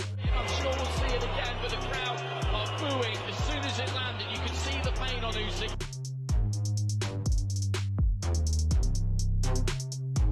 This is what I want, and now we're getting it. It's a big show, and yeah, gonna put it right. Gets Dubois going, and now Dubois coming back.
Good morning, 7:20. Ray Parlour with me. Former Watford striker turned talkSPORT pundit Troy Deeney has made the papers this morning. What's he done, Ray? He's blasted pundits who hide their true opinions for fear of upsetting clubs they have links with. Troy said, "What I can't stand more and more is that pundits are becoming like club associates. Don't pussyfoot around," he says, because you think the chairman's not going to like you. I think you've got to be balanced, Ray, haven't you? Yeah, I mean, you can't be too biased. There's no doubt about that. And, you know, there's certain clubs you might not dislike more than others, but you still, if they play well, you don't come across to say, oh, you got that hatred because you don't like them. And I think, I mean, you've got to say what you see, because people will be watching it. I know certain people will be in their cars going along, listening to commentaries and this sort of stuff, but a lot of people will watching the highlights later on in the evening or whatever, and they can see what's happened. So I think you've got to be balanced. And you know, as I said before, it's a tough game. I mean, you've done it for many years, didn't you? Commentaries. And what's the key to being a good commentator? Well, it depends. If you're doing television, right, you don't have to talk so much, right? Because people can see it. When you're doing radio, you got to be more descriptive. Yeah. I mean, you can't. Some people speak too much, don't they? In a commentary, you've got to come across with a point that is a footballer's point. What you're watching, because the commentator hasn't played. That's the difference. Commentators know the stats, this, that, whatever, but you've got to come and say why is it going wrong, what reason, and all that sort of stuff, haven't you? Yeah, but it's tough. Well, Ali's one of the best, isn't he? Yeah, definitely. Andy Townsend. Andy's good. Yeah, very good. Now, Supersonic Saturday on talkSPORT kicks off on style tomorrow morning. It's the Wallabies against the Lions. It's time for another chapter in the history of that famous red jersey. We cannot afford our emotional energy to dip whatsoever. You know why? Because there is no tomorrow. And Argentina win! The British and Irish Lions players are standing, partially stunned. You shock yourself by taking yourself to another level. Keenan puts the ball into Duan van der Merwe's hands. Van der Merwe has a hat-trick.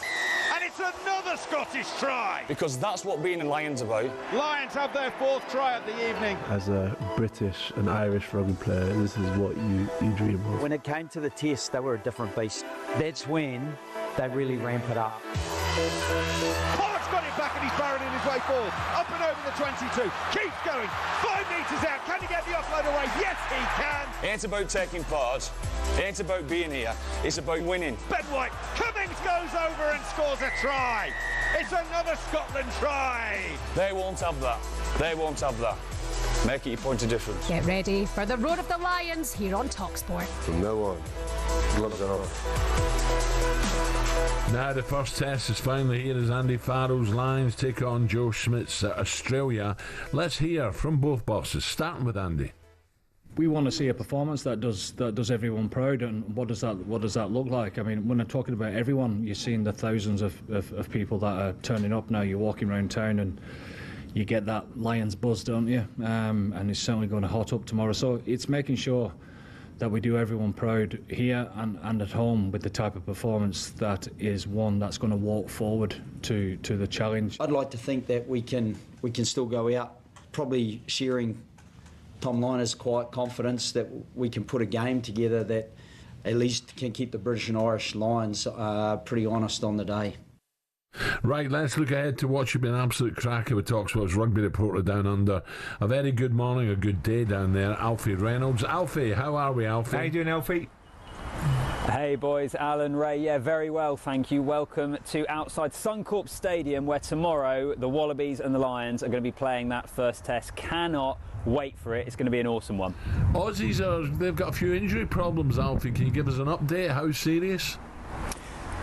Yeah, well, really concerning in terms of the series, this and the first test. Both Will Skelton and Rob Valentini ruled out for Australia. Now, the head coach Joe Schmidt has said that if this was the final test, then he would have played them. That doesn't quite stack up to me. It doesn't get much bigger, really, than a first test. And those guys massively depower the Wallabies scrum. I think they are a huge loss, particularly when you look at the British and Irish Lions team news and the amount of power and physicality that Andy Farrell has gone with. So certainly not good news for the Wallabies at all. And how is the atmosphere, Alfie? I mean, a lot of red shirts around, lots of people enjoying themselves, because one thing about rugby, it's all about socialising and enjoying it. I've never been to Twickenham, but Alan tells me about when it's at Twickenham and all that. It's fantastic. So is it very similar in Brisbane? Yeah, absolutely, Ray. We'll have to get you down for a game at Twickenham at some point. But, I mean, it's bucket list stuff, this. This is a rugby fan's dream. If you're from Britain and Ireland, you save up for this for years and years. And over the last couple of days here in Brisbane, it has become really noticeable of the amount of red shirts you're starting to see around the place. It's a sellout here tomorrow night as well. I think you are going to see that famed sea of red that follows the Lions all over the world. Atmosphere is massively building, and yeah, I think it's going to be, once again, as it always is with the Lions, a great occasion. Alfie, I would guess that the Lions are overwhelming favourites, aren't they? Yeah, absolutely. I think I don't know whether certainly in the professional era, if the Lions have come into a first test as such heavy favourites. It is a complete reflection of the injuries in that Wallabies team, how Australia have struggled over the last decade or so. The Lions are the heavy favourites to win here. And I know this sounds a bit mad, and we come from the British and Irish perspective on this, and we'd love to see them be successful. I think the best thing for the series is arguably for Australia to win this first test and to really set it up for us, and for the Lions to have to come from behind. I think that there's the possibility here that if the Lions were to win this test series easily, we'd get to the end of this tour and think, well, the tour games haven't been that engaging. The test series wasn't as competitive as you'd hoped. I really hope we get a super competitive series, but there are real fears here that the Lions are going to win this series at a canter. Well, Alfie, I was going to. My next question was, we've not had the first game yet, but are the Aussies, are they undercooked? You know, they played against Fiji, which was tough, physical. Then they had a week off or something, didn't they? They were on the beach and stuff like that. You know, is that the right preparation for the Lions coming out for 3 tests? Well, and also they haven't released all of their international players back to the Super Rugby sides for those tour games. They released some of them, but not all of them. And again, that is part of the reason that a lot of those tour games weren't as competitive, because the Super Rugby teams were missing multiple international players. There's massive question marks, I think, over both teams. The Lions themselves haven't been that convincing, but they've won all 5 games out here in Australia. And as for Australia, yes, they beat Fiji. It wasn't particularly convincing. So what sort of shape are they in? And are they going to be able to match what the Lions produce? I think going back to that point about power and those 2 missing players in the forwards pack for the Wallabies, that is just going to be so key for whether they're able to match it. Plus, the other thing I suppose to mention in terms of the Australian team news, Tom Liner starts at 10, the son of Michael Liner, the Australian legend. But he's a young guy. He's had a really good season. What an occasion to be thrown into. He has played for Australia before, but it's his first test of a Lions series. You're going to find out an awful lot about the guy. A lot of pressure on him, a great opportunity as well. Alfie, nice one. We look forward to it. Cheers, Thank you, Alfie Reynolds there. Live from Brisbane. Now, don't forget the Wallabies Lions, the first test of the series right here on talkSPORT, presented by Shaban from 10 a.m. with kick-off at 11. You can hear from someone who was called up for the first game of the tour. Jack Van Portverlijst is on drive today, 4:30. 03717223344. Give us a call this morning ahead of the first test. Whether you're Scottish, English, Welsh, I know you're disappointed, Welsh, Northern Irish or Irish, how desperate are you to beat the Aussies? They like to talk the talk, so is it time to shut them up? Have you say this morning we're going to be joined 9:15 by an Australia legend, Matt Gitto. Coming up next, we're going to talk boxing with Gareth A. Davis. We're talking Usyk against Dubois from Wembley.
the skin of their teeth. England are through to the semi-finals of the Women's Euros after beating Sweden in a dramatic penalty shootout. The Lionesses were chasing the Swedes for most of the game after they scored in the first 2 minutes and another goal before half-time. Serena Wiegman praised her subs for changing the narrative on the pitch. With changing the picture, bringing other players in, they, you know, like Michelle, Chloe, they bring some different things to the game.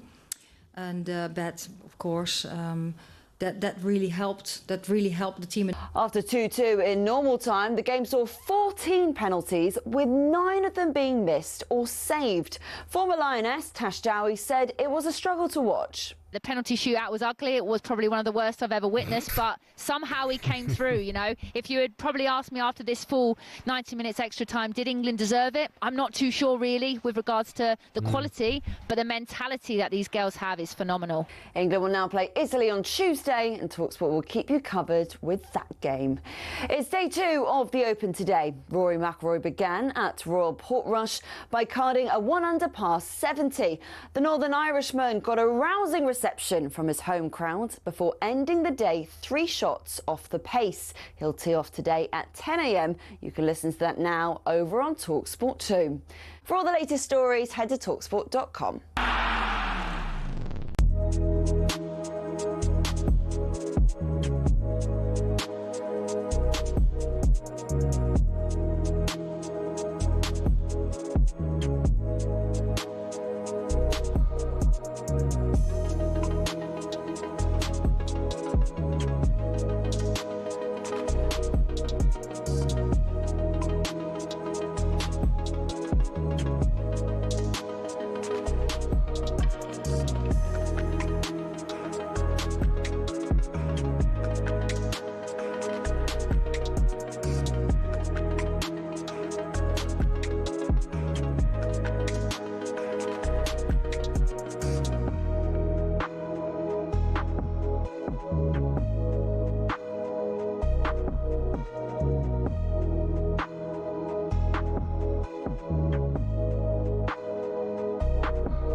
This is talkSPORT Breakfast with Arnold Clark. Build your own car deal online, all with a few clicks. They make buying your next car easy. Ray Parlour alongside me, top presenter and broadcasting titan.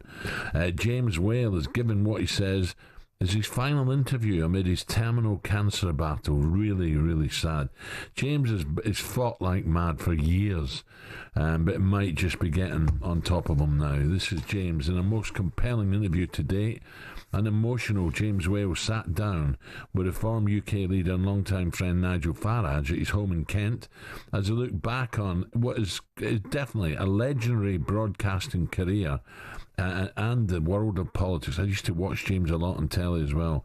Have a listen to James Whale discussing his quite brilliant career. Thanks, Nigel. James, you're a complete star. I hope I've got more than a few weeks, but... Well, so do I. That's really made me... So do I. And you never know, miracles do happen. They do. They do happen. Well, your career's been a miracle. Yeah. Well, it has, considering I had no A-levels, O-levels, CSEs,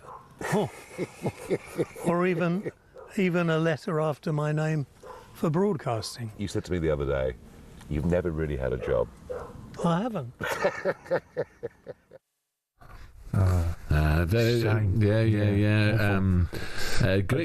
Great company as well. Yeah, James, absolutely. Great I should company. imagine. Yeah.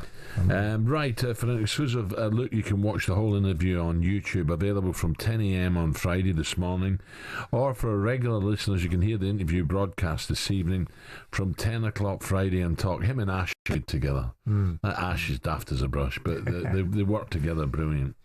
Now, our Supersonic Saturday. In fact, James had a lot to do with me being here. He came down to Canary Wharf. You always talk about him, didn't you? Yeah, he came down to Canary Wharf to talk me into having a go at breakfast. Doing a breakfast show. What? I can't get up at that time in the morning. It's a great He says, story. you can. For this sort of money, you can. Yeah, he said he mentioned money. I said, well, give it a try. Now, our Supersonic Saturday is rapidly approaching, and the headline act is a massive undisputed boxing fight. So, let's take a look ahead to the fight now with DAZN. Big fight preview on talkSPORT with DAZN. Watch Usyk versus Dubois on the 19th of July, live only on DAZN. Buy now at DAZN.com/boxing. Fury's wobbling. Usyk's caught him. Dubois landed a peach of a right hand. It's boxing. I prepare for this fight. First time ever 4 belts have been on the line in this country. Just be a savage, bring chaos. Usyk charging in for a finish. Fury doesn't know where he is. Dynamite Daniel Dubois has detonated. That shot was not low. That was borderline. You conned the referee. You conned us. You conned the boxing world. I'm not cheater. I think it's just games. 6, 7. He looked at the corner. I'm going to get under this game with these bombs I'm going to be throwing. 8, 9. I like play, but it's my rules. Stay down there, Daniel Dubois. He gets up on 9.5. Usyk sinks down to the canvas. Let it flow until I have to get in the ring and put chaos on this guy.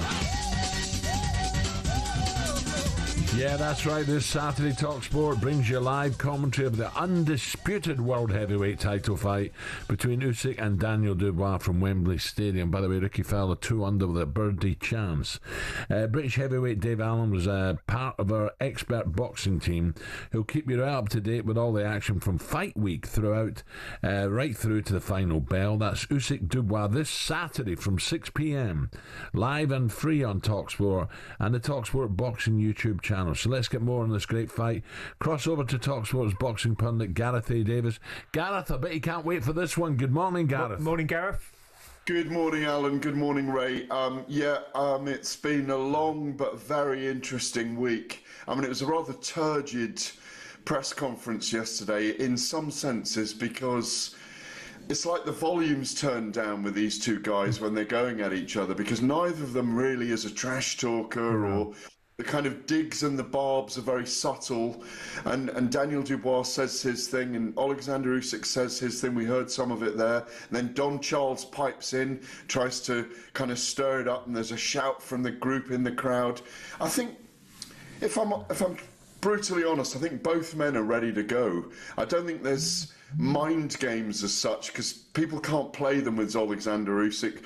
Our colleague Spencer Oliver thinks that, and I don't agree with him, I think he's drunk the Kool-Aid. I don't think they're under Alexander Usyk's skin. I think he's imperturbable, an unflappable character, and I think Daniel doesn't want to get involved in it because he's this tunnel vision guy who's just got his eye on the belts. I was interviewing up at Wembley on Tuesday, and I said, what do you keep turning around for while I'm interviewing? He said, I'm looking at the belts on the poster.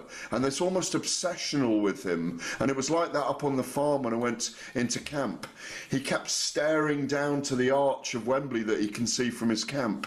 And he did it yesterday from our box when we were doing the show. He stood out on the box, outside the box, and looked out at the pitch for about 20 minutes. Wow. And he's just ready and visualising. It's very exciting. It's going to be a great night. What's his game plan, do you think, Gareth, Daniels? Is he going to go out all guns blazing, first 2 or 3 rounds and try and get the job done, or is it totally different to that?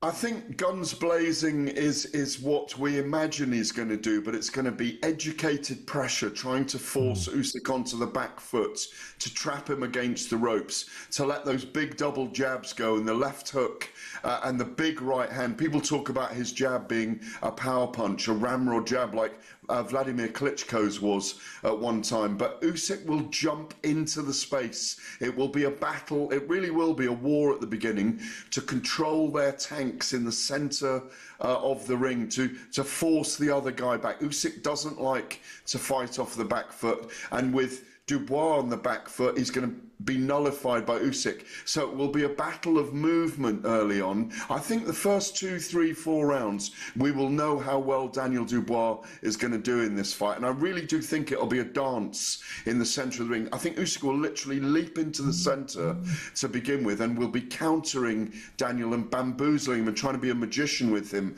with that circling right hand of his from the southpaw stance. And Daniel will try to do with educated, aggressive pressure what he did against Anthony Joshua so effectively that never allowed him to get started. Gareth, on the first fight, where were you with the low blow? Was it a low blow in your opinion? For me, it was a low blow, Alan, and Frank Warren didn't talk to me for about 2 months and kept haranguing me. But listen, he was his feelings were very strong about it.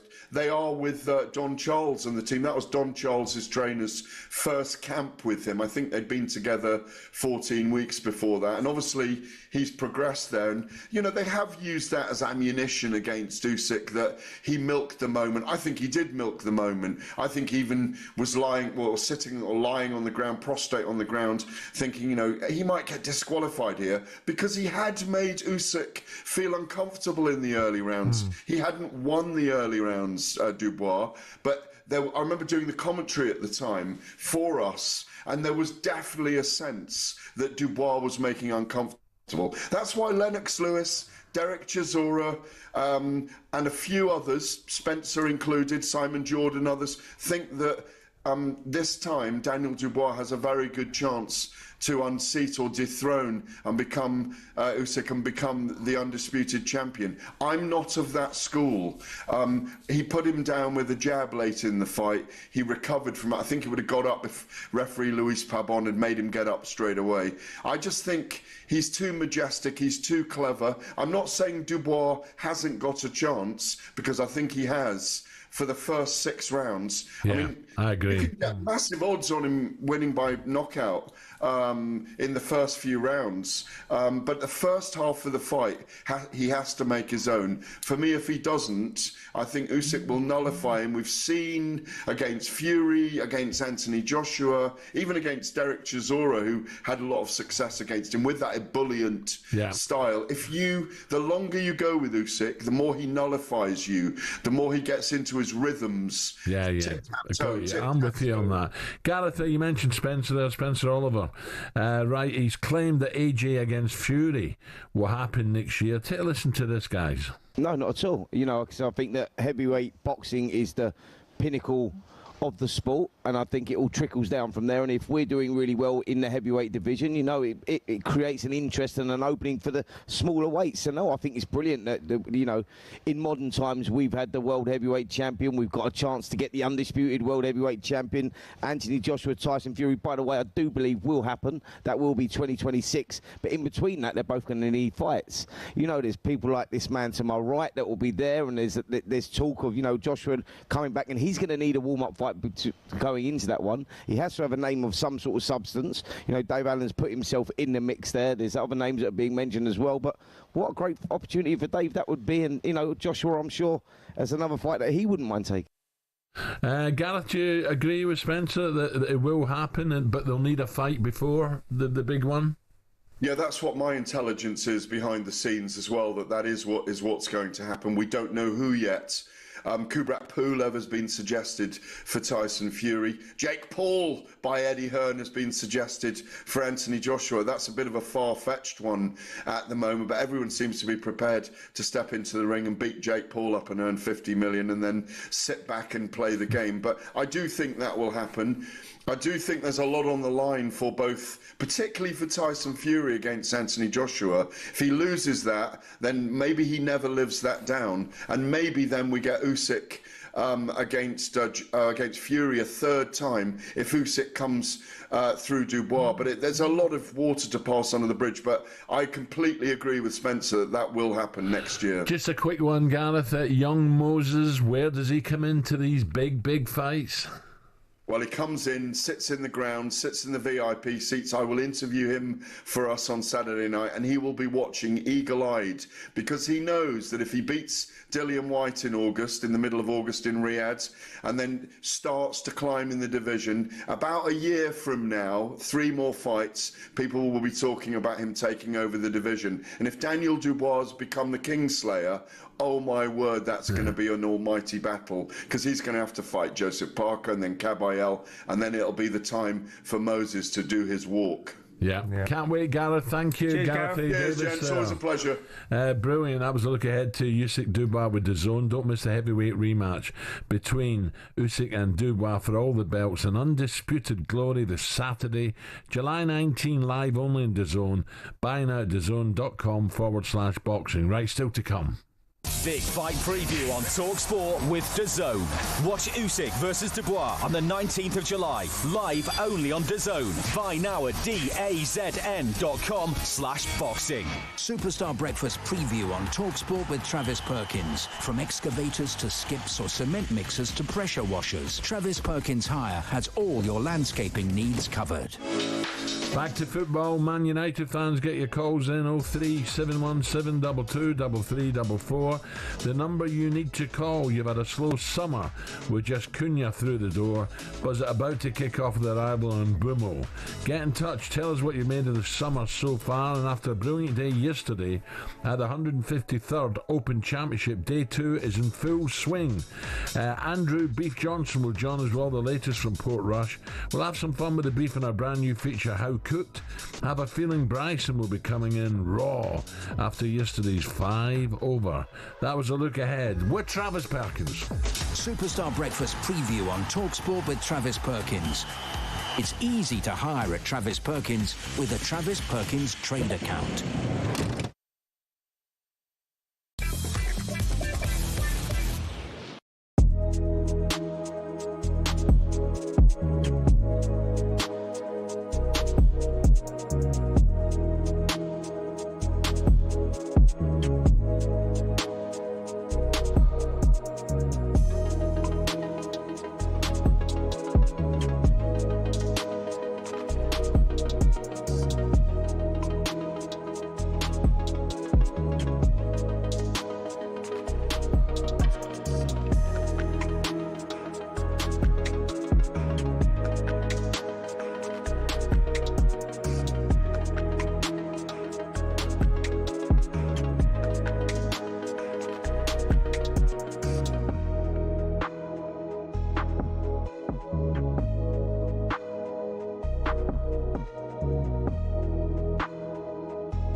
Nearly 2 years ago, the controversy surrounded, was it a low blow, wasn't it a low blow? I'm sure we'll see it again, but the crowd are booing as soon as it landed. You can see the pain on Usyk.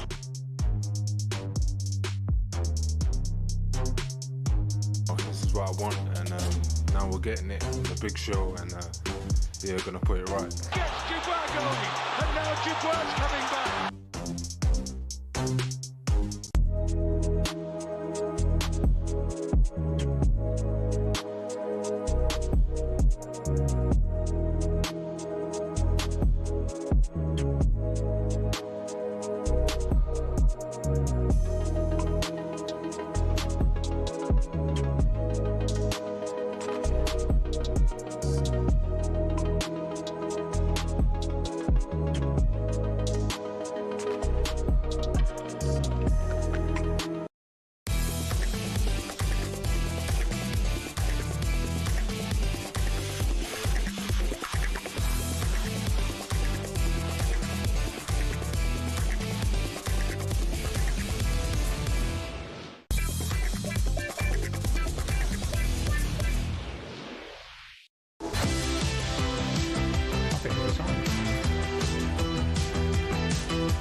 Okay, 10 minutes to 8 o'clock.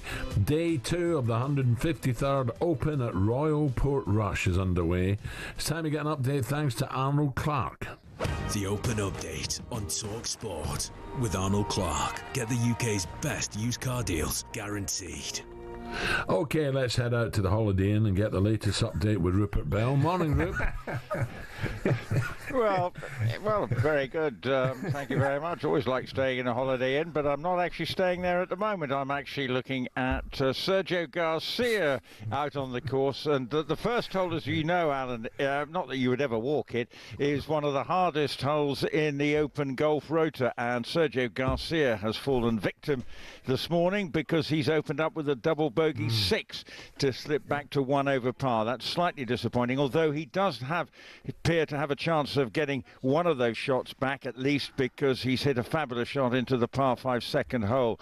Ricky Fowler, well, he's the best placed of the early starters. He's level par through 2 holes so far, but 2 under for the championship. And the first of the 5 overnight leaders, Christian Bezuidenhout from South Africa, well, he tees it up within the hour and he's starting at 4 under par. Later on, Rory McIlroy, of course, all eyes on him. As the weather starts to deteriorate a little bit, the wind is freshening. He'll be teeing it up just after 10 o'clock, and of course you can hear how he gets on over on talkSPORT 2 with our live coverage. Rupert, just watching Adam Scott there on the par 3 third.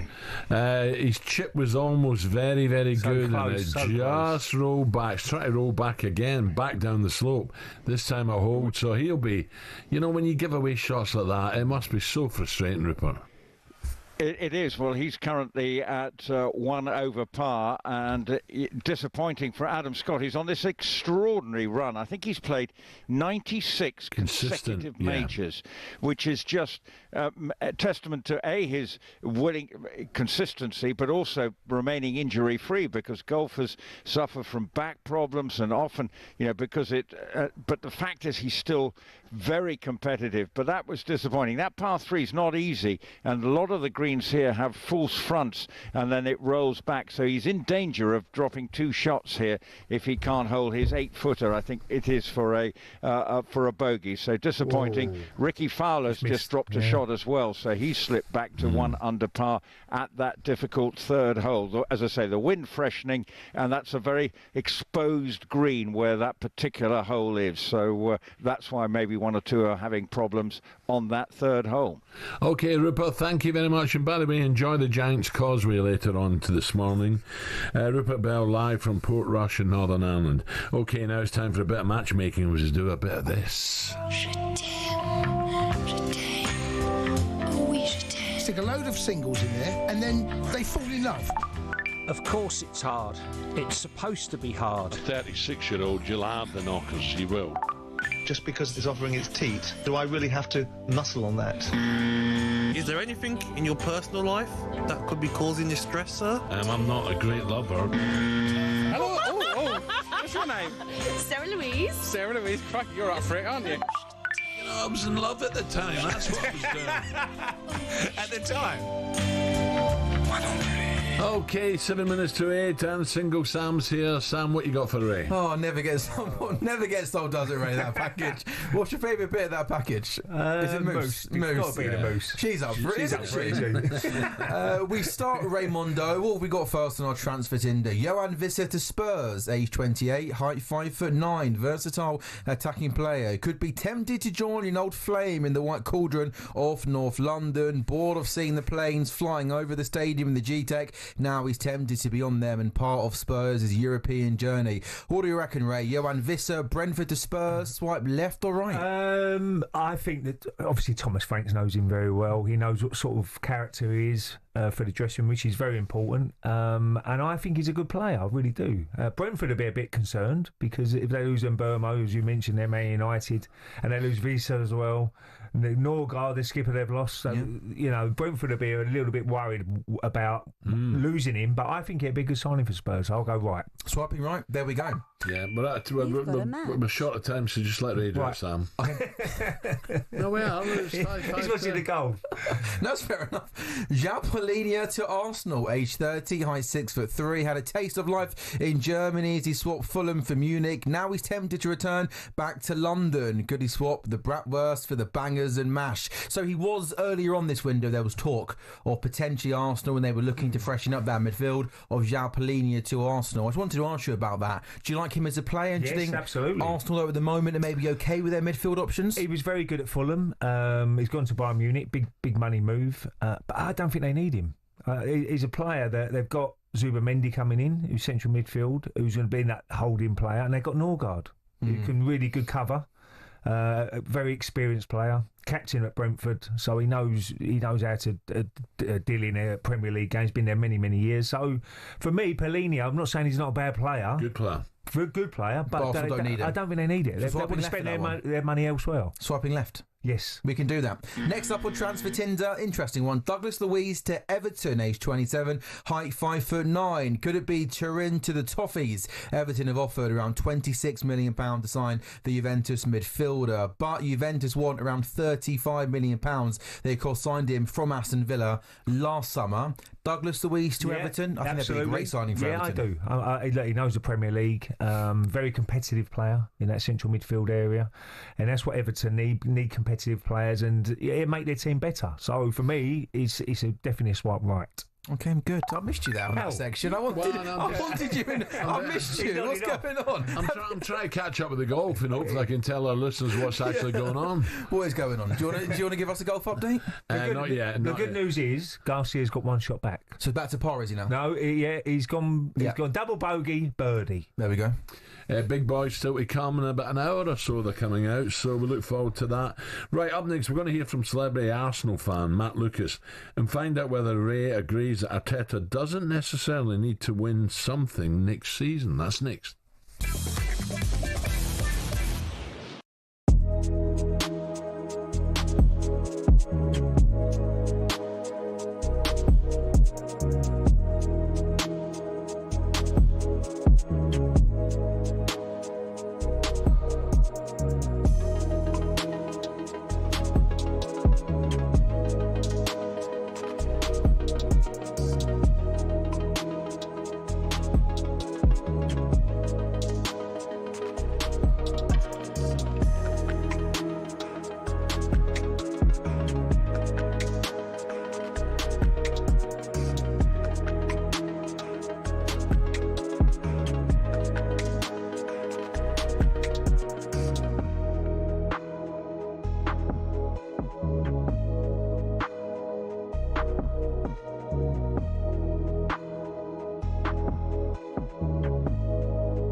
Of their teeth, England are through to the semi-finals of the Women's Euros after beating Sweden in a dramatic penalty shootout. The Lionesses were chasing the Swedes for most of the game after they scored in the first 2 minutes and another goal before half-time. Serena Wiegman praised her subs for changing the narrative on the pitch. Sticking together, that shows so much resilience. And then also with changing the picture, bringing other players in, like Michelle, Chloe, they bring some different things to the game. And Bet, of course, that really helped. That really helped the team. After 2-2 in normal time, the game saw 14 penalties, with 9 of them being missed or saved. Former Lioness Tash Dowie said it was a struggle to watch. The penalty shootout was ugly. It was probably one of the worst I've ever witnessed, but somehow he came through, you know. If you had probably asked me after this full 90 minutes extra time, did England deserve it? I'm not too sure, really, with regards to the quality, but the mentality that these girls have is phenomenal. England will now play Italy on Tuesday, and talkSPORT will keep you covered with that game. It's day 2 of the Open today. Rory McIlroy began at Royal Portrush by carding a 1-under par 70. The Northern Irishman got a rousing reception from his home crowd before ending the day 3 shots off the pace. He'll tee off today at 10 a.m. You can listen to that now over on talkSPORT 2. Saudi dealmakers are considering a world record bid for Vinicius Jr. Although the Real Madrid winger has publicly stated he wants to stay at the Bernabeu, it's thought the Saudi Pro League are willing to put $302 million on the table for the Brazilian. He's currently in talks to extend his contract with Real Madrid, which runs out in 2027, but nothing's been signed yet. And a crossover you'd never thought you'd see: Snoop Dogg and Luka Modric. The US rapper has joined the new AC Milan signing in becoming an investor and co-owner of Swansea City. For all the latest stories, head to talksport.com.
Three minutes after 8 o'clock, the man that burst into the open scene back in 2016, Andrew the Beef Johnson, will run us through all of the biggest talking points from day 1 at Portrush. Rory and Scheffler are right in the mix. There was struggles, but they're still in there. Wallabies legend Matt Giteau will join us as the Lions take on the Australians. Kicks off Supersonic Saturday on talkSPORT tomorrow. And we'll finish by looking ahead to Dubois-Usyk, the rematch with heavyweight boxer Dave Allen. But first, the Lionesses somehow made it to the semi-finals of the Women's Euros. A night of pure jeopardy for England is about to begin. And Walsh has given it away. Blackstenius on the edge of the tee, and Aslani, the captain, is in! And she buries it! And England are punished! What a mess at the back, inside the second minute. England haven't woken up yet. That's the ball for Blackstenius. She's racing into the area. She's clear on goal! It's 2! And England in quiz going on in the middle of the field of play. They're heading out of the tournament. Utter rubbish from England. Chloe Kelly with time to cross in towards Bronze. It's in! England have got one back. Lucy Bronze, maybe, just maybe. The dream is still alive. Whips it in. Mead is there. And 2-2! The Lionesses have come back from the dead. The pressure was on, but England have shown why they're champions. Why was everybody moaning? England's fate in this quarter-final to be decided from the spot. Holmberg, it's over! England are in the semi-final! 2-2 after extra time, and would you believe it, England win it 3-2 on penalty. So England are through after a crazy shootout where just 5 penalties were scored out of 14. One keeper saved 4 penalties, the other kept out 2. 3 players missing the target and a keeper blasting one over the crossbar. Chloe Kelly made all the difference when she was introduced by Serena Wiegman midway through the second half, assisting both the goals. Kelly spoke to talkSPORT after the game and was asked whether she should start in the semis against the Italians. I just think for me, I come onto the pitch and I know my role. Tonight especially, know my role to come onto the pitch and make something happen. That's what I try to do. Representing England is absolute honour, so no matter what your role is, you execute it to the best you can be, and anytime I step on the pitch for England, I just want to be at my best to do the country proud, but win trophies at the end of the day. So I think it's really important that as the tournament goes on, we keep pushing each other forwards, and I'll try my best to do so. Yeah, interesting one there from Chloe. Yeah, I'd have thought maybe the best to say, well, I'd love to start, but I don't know, you know. It's very difficult for players to come and say, look, I should be starting now. I made a difference. And I'd love to start, you know. It's a squad game, but, you know, I feel that I could. Subs are so important, Noel. I mean, especially when the defences are getting a little bit more jaded towards the end of games. If you've got someone who's a little bit electric coming on, who's ready to go, and that's where the warm-up's so important. Yeah. So you really, over the years, who's been the best subs coming on? David Fairclough back in the day. Super sub, he was. Liverpool. Ole Gunnar Solskjaer, when he come off the bench, he's always scoring goals. Forest, was it the game against Forest, Man United? He's got 4, didn't he? Yeah. Off the bench. So they're so important players. And we had some, in my teams where I played in Al, we had some great subs. I mean, Carnu, bringing in Carnu. I used to play with one sub. I know, unbelievable. When I first started, it was 2. I'm sure it was. But you know, is really important, and of course she wants to start, but she's saying all the right things there. You know, your best sub appearance was nearly up at Anfield, wasn't it? Well, I didn't get on. Probably I ended up getting fined 2 weeks' wages as well. I had a bit of a nightmare. A few drinks upstairs with a few of the boys. The Carlsberg Lounge. 10 minutes before kick-off, and I'm next minute I'm sub. I know. Can you believe that? I was only 20 as well. And I thought I got £150 draw bonus because we drew 0-0. And I ended up getting fined 2 weeks' wages. I was on about £350 a week. I was £550 down in the end. What did Steve Bolt say when you were at the bar? Let him finish his pint. Let him finish his pint, sure. We were joined earlier this morning with former Lioness Courtney Sweetman-Kirk, and she says that England have no chance of winning the tournament if they perform like they did last night. They should have been 3-0 up Sweden. I think it was literally just before half-time. Rolf had an opportunity and Hannah Hampton saved it well, in all fairness. There was a save in the second half as well that Serena Wiegman was talking about. That again, it could have been, should have been 3-0. Blackstenius had a number of chances. Yes, she put obviously her first one in the back of the net, but it should have been a lot more. So I think they're a bit fortunate, England, and don't get me wrong, you've got to have fortune to get through a major tournament in terms of to get to a final, to go and win it. So I'm not taking away from England, but you're right. Maybe Italy, we might get away with that, but Spain, there's absolutely no chance we will get away with playing like that in the first half and being able to win the game. The star last night was England's goalkeeper, Hannah Hampton, and people were so keen to congratulate her that they interrupted her press conference. I've got a FaceTime. Hold on. I'm in a presser. Paul, I'm in a presser. Look. I've got to go. I'll call you back. Look. I'll call you back. Don't worry about the press, though. Say that again. Don't worry about the pressure in the semis. I'll call you back. Sorry. I never answered my phone and it was just going off in my pocket, so I do apologise for that. Never take a phone in a press conference. It happens a lot, hell. They're calling her the Han of God. Before it was, of course, Mary Queen of Stops for Mary Earps. Ray, have you ever had an awkward moment in a press conference? Well, the worst press conference, I wasn't involved in it, was Mark Overmars. When he called me the one for Pele. And it stuck. That was in a press conference when he said to the, can you beat Manchester United this year? 97-98. Yeah, we definitely win the league because we've got the one for Pele on our side. That's what he said. And I was at home. I didn't even know till the next day. and he was just mucking about, Mark, and that was not very good from me point of view, but not really. No, I mean I try to steer clear of all the press. Moose always used to pull me. Moose, did he? Moose, go away! Yeah. Come on, down the tunnel, because at Highbury they used to hang around near the tunnel, all the journalists, and the Moose was always up there. And you sold about 20,000 more books than they should have done, because it was in South America and Brazil, the Romford Pele. They thought it was Pele's book, yeah. Right, on to the Arsenal, and after finishing second once again last season, Jason Cundy and a big Gunners fan, Matt Lucas, of course, both agreed that Arsenal regressed last season. Last season, Arsenal, they bailed. Yeah, I agree. And Liverpool, they're going to hate this Liverpool. It wasn't the best, strongest league. No. Liverpool were the best team, and they deserved to win it. Look, Arsenal did go backwards a little bit last season compared to the 2 years before. They did. They had a lot of injury issues, but they weren't the only club with injury issues. They weren't the only club, but they did. Obviously, the squad maybe wasn't quite big enough. Ray, yes. I think injuries cost them a little bit last year. But, I was going to say, people are saying they regressed, they weren't as good last year. But against PSG, I'll say it again, they could have knocked PSG out of the Champions League. They had opportunity, and I'd go back to that first leg, Al. I mean, at home, just didn't get it. Again, Donnarumma had a brilliant over 2 legs. He was brilliant, man of the match, the goalkeeper. Was brilliant, He was. So, but I look at it and I thought, certain parts of the season, a striker didn't help. Havertz had to go up there, Marino had to go up there. They tried all different sort of options, and Havertz got injured, then Saka got injured, then Odegaard. I know other teams got injuries as well. I'm not just going to say it because of injuries, but if you look at Liverpool, their key players stayed fit the whole season, didn't they? Salah, Van Dijk, who's such an important player for them, captain, he was never injured. He played every single game.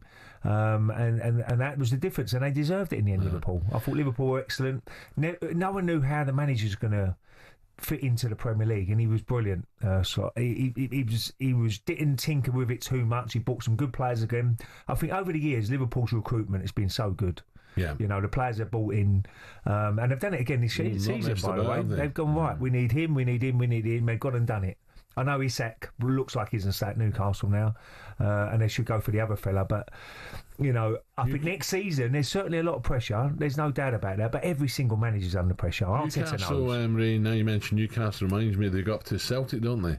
Yeah. Pre-season friendly. Ball accounts are taking 10,000. They will do. I mean, Newcastle, great fans. I mean, look, if you any away ground, with the allocation they get, the away fans, if they got 6,000, they fill it out. If they got 8,000, they fill it out. They go everywhere. I mean, and to be fair, when you had a testimonial, I never got a testimonial. I'll give mine to Martin Keown, but everybody always wanted Celtic and Rangers. Yeah, because they bring fans. They bring 10, 12, 15,000, and they make it. Yeah. And they make an unbelievable atmosphere.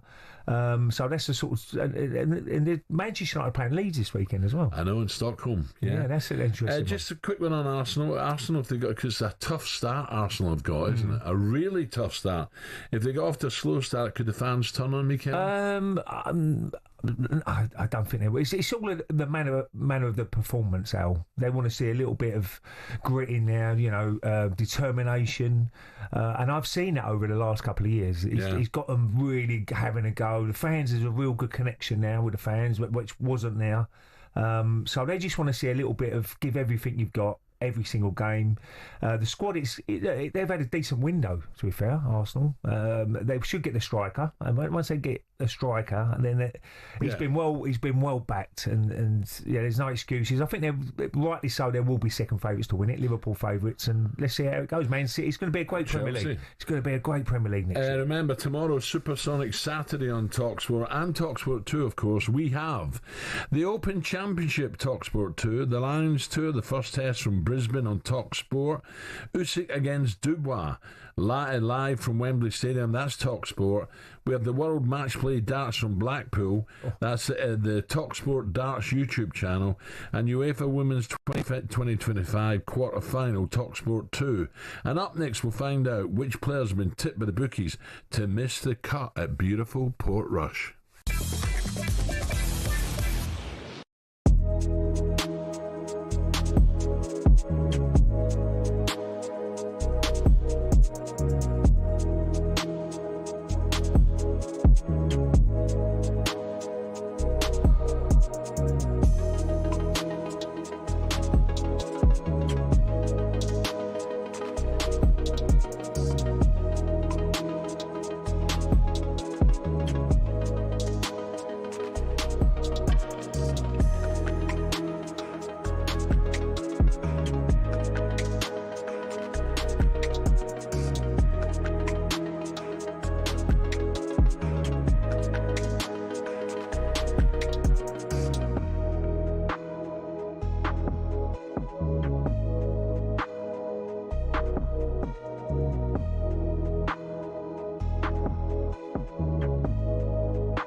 nearly 2 years ago, the controversy surrounded, was it a low blow, wasn't it a low blow? I'm sure we'll see it again, but the crowd are booing as soon as it landed. You can see the pain on Usyk.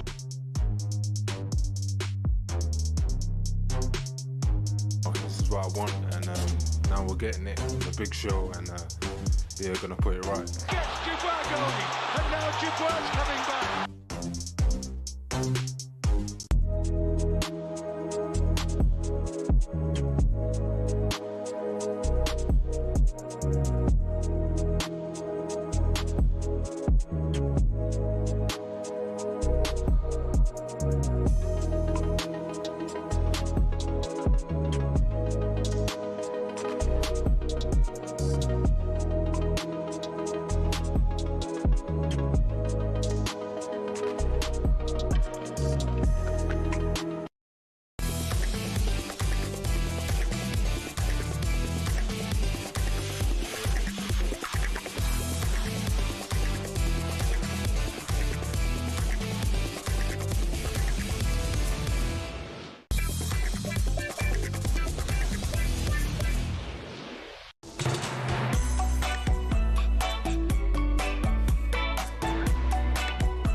Okay, guys, it's 8:18. Let's get an open update with Rupert Ding Dong Bell. Well, I can tell you, amongst the early starters, a very impressive start from the 18-year-old Scottish amateur Graham Connor. Prodigiously talented. He came through final qualifying, and he has picked up a couple of shots to get to 1 under par, and that means tied for 42nd, and 42nd. And if he carries on in this vein, then he'll be in action at the weekend. Of course, there are 9 amateurs in this year's 153rd Open Championship. Amongst them, the current amateur champion, the American Ethan Fang, at just 20 years of age, only the second American to win the amateur championship since 1979. Well, he's picked up a couple of shots and a get to 2 over par, and that on current ranking would probably see him playing in the weekend. Players teeing it up in the next half an hour include one of the 5 overnight leaders, Christian Bezuidenhout, and Rasmus Højgaard tees up alongside the South African at 2 under par, and Englishman Aaron Rai also on the 2 under par mark after his round yesterday. He tees up again in half an hour's time. The Open Update on talkSPORT with Arnold Clark. Build your own car deal, all with a few clicks.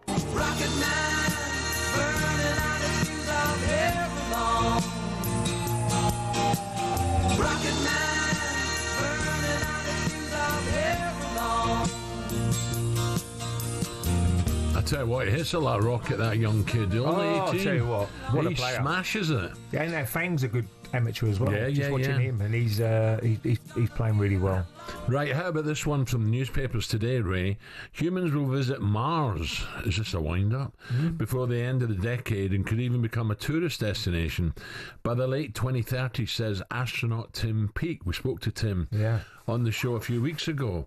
The British spaceman came down to talkSPORT Towers last month and described what it's like to go on a spacewalk. NASA actually give you 5 minutes of acclimatization because they know everybody who goes out on a spacewalk, for the first 5 minutes you're a bit kind of freaked out and you're just in awe and wonder. So that's 5 minutes just to hang there, chill out a bit, and just take in your surroundings. And then you get to is there any concern thinking if this cord breaks or the... Well, there is. I mean, and that's the thing. Your levels of concentration. I mean, it's like being a professional athlete or Olympian. You're in the zone for 6 hours on a spacewalk. If you make one mistake, that could be it. Game over. Not for me, Al. No, not me. If you make one mistake, that's it. Good night. Whoa. You can't have a few drinks before we go on your spacewalk. Here am I sitting You'll be in a space bar. You'll be in a space bar, won't you? You'll give that a miss. Oh, see you later. That's it. You just go for a float. It's not for me. I'd rather go to Portugal, I think. Yeah. You don't fancy a holiday to Mars then? No, not really. No, Would you, Al? Really. How long does it take to get there? I have no idea. Time now for the very latest odds with Coral, and here comes Mr. I nearly said Zuni from Fireball XL5, but John Hills from Coral. The Coral Daily Download on talkSPORT with Coral. We're here for it. 18+, begambleaware.org. Hey up, John. How are we? Good morning, Al. Good morning, Ray. What price is Alan to do a spacewalk? Any prices? Oh, big prize. Big prize. I think he's got a better chance of winning the Open Championship. Yeah, absolutely, John. Oh, listen, hello, listen to Sevy here, eh? What about... No, I'm definitely no interest in going Mars myself, Al. I think the only Mars I'm interested in, the chocolate bars. What about odds on the Open now? Would it? Not a lot would have changed, would it? Scotty Scheffler and Rory probably still both favourites. Yeah, spot on as ever, Al. Yeah, they're the top two in the betting. I think both will be pleased with the starts they've made, particularly Scheffler. 3 under par, 1 behind the overnight leaders, 5 players under 4 par going into the second round. And Rory McIlroy, 1 under par. You know, that's a steady start, isn't it? So Scheffler, top of the betting at 5-2. Rory McIlroy, 7-1. And then a couple of the big movers in the betting. Max Fitzpatrick, he's 10-1. The former major winner himself. Tyrrell Hatton, 10-1. Then it's 12-1 John Rahm, 16-1 Justin Rose. But it's very much all to play for. Not many people talking about John Rahm, you're right there. And Rory off the tee kept pulling it left, didn't he? So he's got to sort that out today. Anyway, he did, yeah. What about the Lions then? I would imagine they're firming up all the time. Australia have got probably some serious injury problems now. They have indeed, and I think the British Lions will be pleased with the warm-up games, the way they've gone. They've got better with every single game, haven't they, Al? If you remember, before they headed out to Australia, they were beaten by Argentina, and there were a few concerns, but they're very much in a good position now, the British and Irish Lions. 1-4 to kick off this series with victory tomorrow against Australia. Australia 4-1 in the betting. The handicap always gives you a good indication of the game, doesn't it, Al? Yeah. Minus 11. British and Irish Lions 10-11. If you want that 11-point start on Australia, that's available at 10-11 as well. And in the series betting, the British and Irish Lions 2-7, Australia 3-1. It's 11-10, the shortest price. British and Irish Lions to win 3-0. So 11 we 10. think that the British Islands could be a clean sweep. I don't know. I always think that Australia could win one. So 2-1 at 7-4 is the way I'd be playing that. But yeah, quite interesting. The British Irish Lions. You know, it's not often we say they go into a tour like this as a firm favourites, but that's certainly the case. John, what about in the the Lionesses just squeezing through on a penalty shootout? Does that mean that Spain are firmed up in their betting as favourites to win it? Yeah, 4-6 favourites Spain now. They look the class act, don't they, Spain, of what we've seen so far. Look, it was a dramatic penalty shootout. That's probably the best way of putting it last night, wasn't it? Not very good penalty shootout, John. Was it? Yeah, it was some of the penalties. But I have to say, some of them were some poor penalties last night, I have to say. But look, they're in the next round, the Lionesses. They've got the job done. That's all that matters. They're 5-2 second best. I think they'll beat Italy. Italy are 20-1 outsiders, so we'll be favourites to make that final again. And then you just never know, do you, Ray? Once you get in that final, anything. Yeah, absolutely. But Spain do look like good favourites to. They do. What about racing, John? What we got? Horse racing. Well, we've got the Irish Oaks tomorrow. Minnie Hawke, remember the Epsom heroine?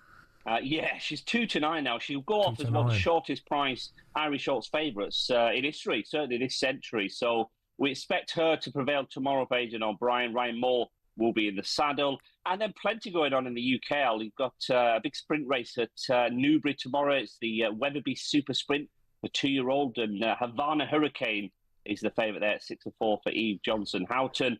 And then you've got the Group 3 Hackwood Stakes as well at 2.57. Regional is the 9-4 favourite in that one. So, yeah, lots of racing over the weekend, but all eyes on Ireland for that Irish Classic for the fillies. How's Loverboy? Is he still married, Steve-O, or has it all gone pear-shaped? I believe so. I've not spoken to him since the marriage, so let's hope he's still married. And I'm looking forward to him returning. I have to say, I've been up early 4 or 5 times this week for this talkSPORT slot, so looking forward to Steve on getting back and getting his hands in and doing a bit of work next week. And what price Rupert Bell to make the golf tomorrow? Will he turn up at Portrush tomorrow, or is he, is he sightseeing out over there? Has he got a bit of form for not turning up, Al, has he? Oh dear, he's not there again today. I don't know what's wrong. He's down on the beach.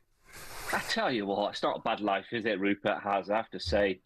But let's hope he does turn up there, because there'll be some good golf played over the weekend, won't they? And the big boy's about to come out in the next hour or so. So we look yes, forward it should to be that. an interesting morning. John, Absolutely. nice one. Thank you, pal. Cheers, Great. John. John Hill there, our good friend at Coral. So don't forget, download with Coral. UK only, 18 plus, gambleaware.org. Right, we're talking Man United, Nick. Is the fact that they're haggling with Brentford over in Bumo a sign of where the club is now? The Coral Daily Download on talkSPORT with Coral. We're here for it. 18 plus, begambleaware.org.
The skin of their teeth, England are through to the semi-finals of the Women's Euros after beating Sweden in a dramatic penalty shootout. The Lionesses were chasing the Swedes for most of the game after they scored in the first 2 minutes and another goal before half-time. Sarina Wiegman praised her subs for changing the narrative on the pitch. We're changing the picture, bringing other players in. They, you know, like Michelle, Chloe, they bring some different things to the game. And that, of course, that really helped. That really helped the team. After 2-2 in normal time, the game saw 14 penalties, with 9 of them being missed or saved. Former Lioness Tash Dowie said it was a struggle to watch. The penalty shootout was ugly. It was probably one of the worst I've ever witnessed, but somehow we came through, you know. If you had probably asked me after this full 90 minutes extra time, did England deserve it? I'm not too sure, really, with regards to the quality, but the mentality that these girls have is phenomenal. England will now play Italy on Tuesday, and talkSPORT will keep you covered with that game. It's day 2 of the Open today. Rory McIlroy began at Royal Portrush by carding a 1-under par 70. The Northern Irishman got a rousing reception from his home crowd before ending the day 3 shots off the pace. He'll tee off today at 10 a.m. You can listen to that now over on talkSPORT 2. For all the latest stories, head to talksport.com.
8:32, talkSPORT breakfast with Arnold Clark. Out by a car and opt in to Arnold Clark Rewards to enjoy access to great giveaways and everyday perks.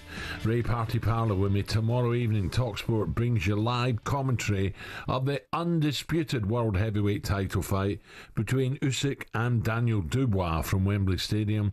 British heavyweight Dave Allen will also be part of our expert boxing team, who will keep you right up to speed with all the action from fight week right through to the final bell. Dave is with us in the studio after 9:30 this morning. That's Usyk Dubois this Saturday from 6 p.m, live and free on talkSPORT and the talkSPORT Boxing YouTube channel. Now, want something for your Friday commute home? Well, in the latest episode of the talkSPORT Daily Podcast, Cundy and Max Scott take a look at the horrors of pre-season training and why footballers hate coming back after a summer break.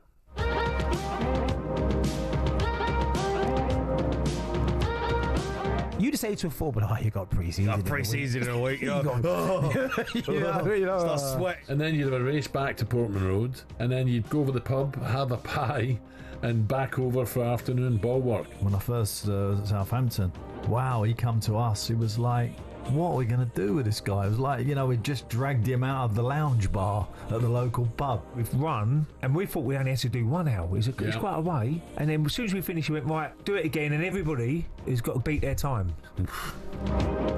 I tell you what we used to do. There's a place up in Shotley on the peninsula where the Royal Navy School was, Royal Hospital Navy School or something, and they had this. It was naval training. But they had this running track, but you had to go down about 300 steps to get there. And he would run us like mad. And then getting up them steps, your legs were like lead. Well, we used to do that during the season as well, Al, because football was so much more regimental, wasn't it, back in the day, where you knew exactly where you stood. You always play Saturday afternoon, 3 o'clock. You always had Sunday off.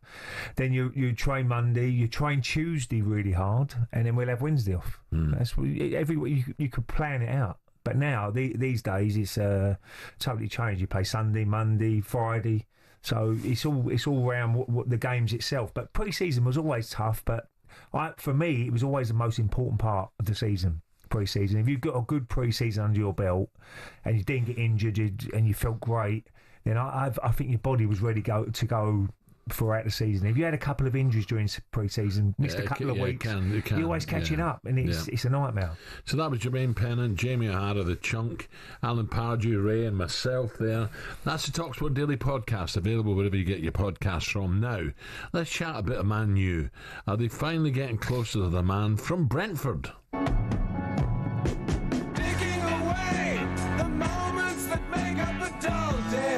Whips across him, and Mbeumo scores. They've done it again.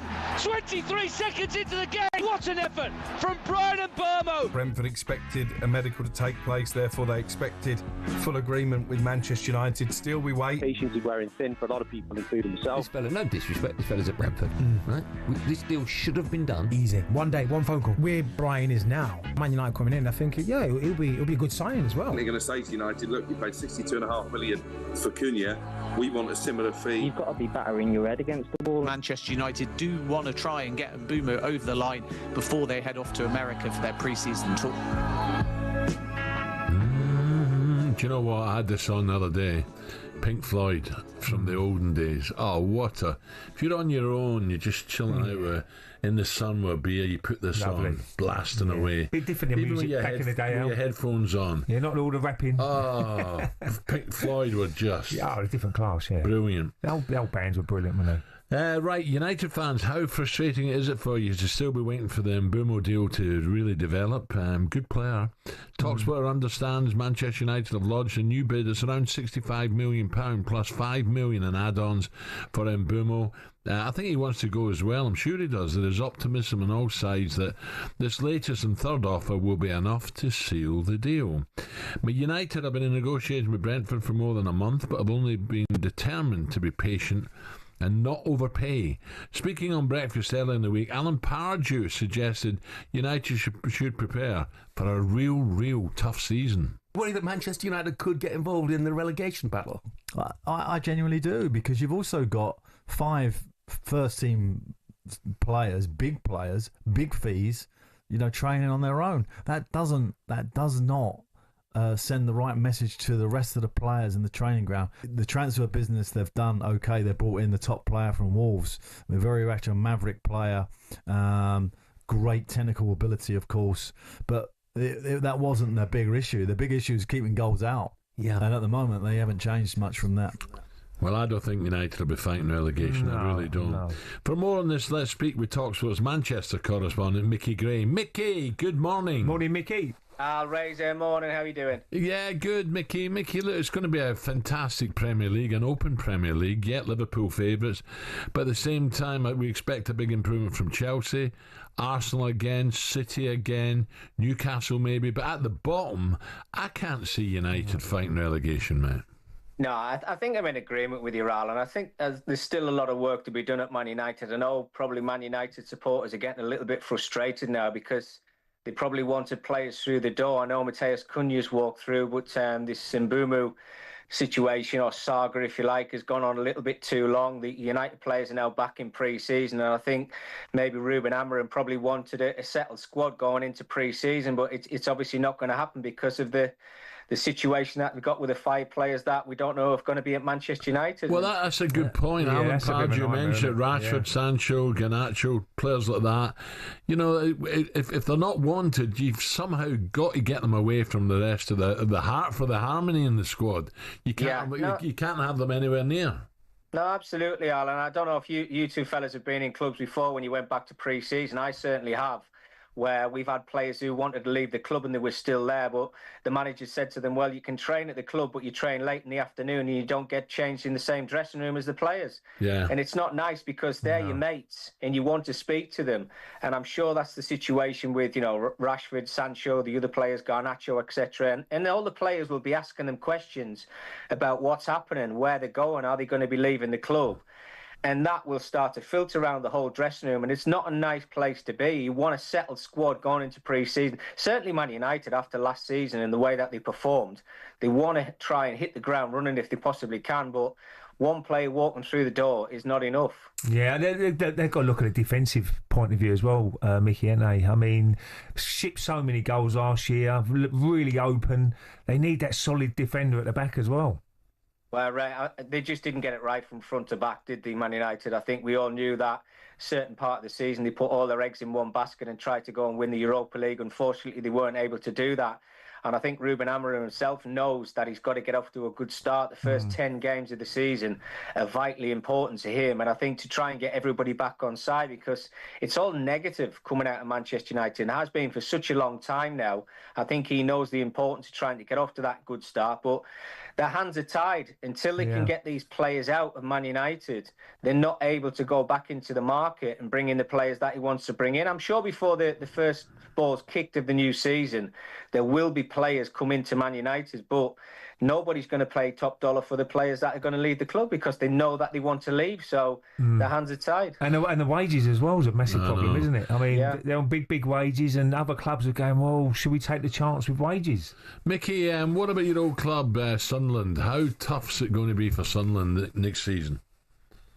Well, they're doing all right in the transfer window, Al. I think they spent over 100 million quid now. But as we've seen before in the past with Fulham, you know, they went out and spent 100-odd million quid and they got relegated. I think there's a couple of other clubs have done exactly the same thing as well. Look, I think we're all realists. We know exactly what the situation's going to be.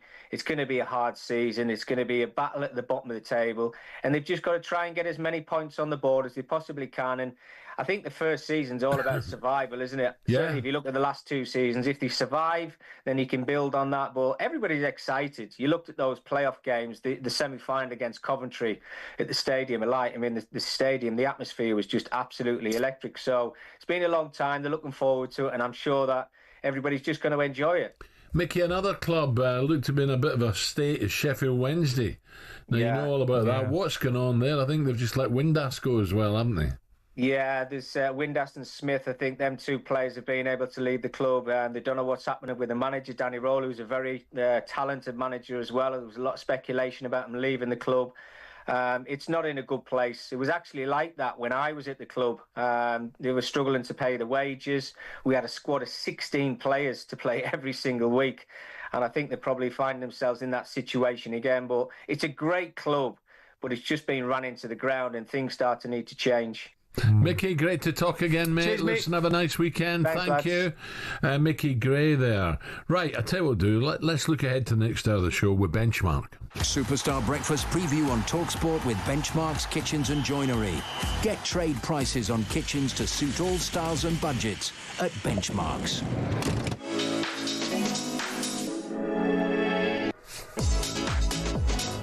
Yes, he's having a great day today. Out fishing. Rupert Ding Dong Bell will be right across it with his portable telly for talkSPORT for day 2 at the Open.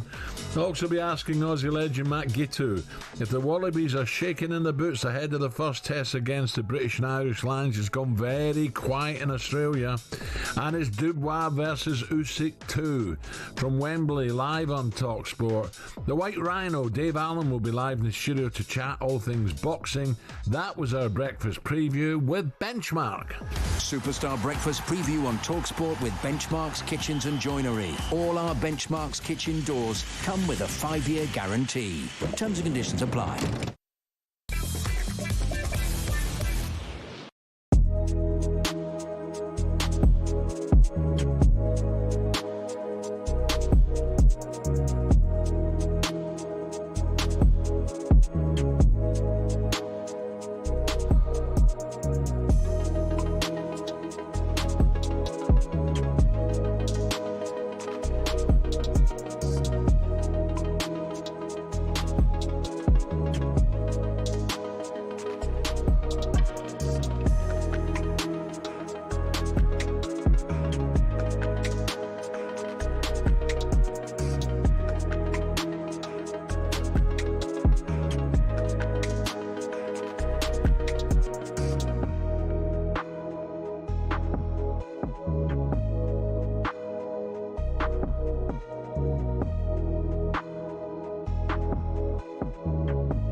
Nearly 2 years ago, the controversy surrounded, was it a low blow, wasn't it a low blow? I'm sure we'll see it again, but the crowd are booing as soon as it landed. You can see the pain on Usyk.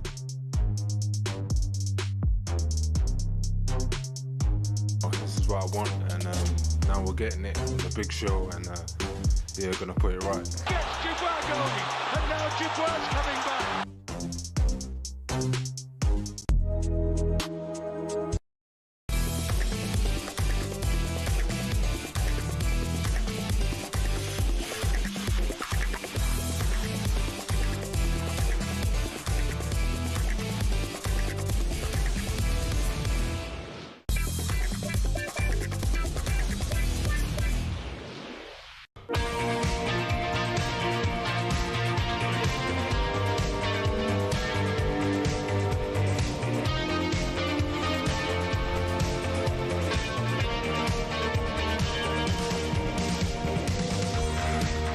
He's a good player, that Lang. Is it Lang? Yeah.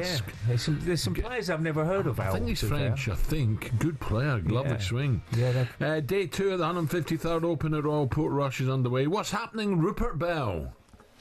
Well, good start from the 20-year-old American amateur Ethan Fang. He's picked up 3 birdies in 4 holes to get to 1 over par. But just teeing it up is one of the 5 overnight leaders, Christian Bezuidenhout, and he's in danger of dropping a shot at the first hole. Found the rough down the right-hand side. Of the 33 players out, 11 have carded a bogey or worse at this notoriously difficult opening hole.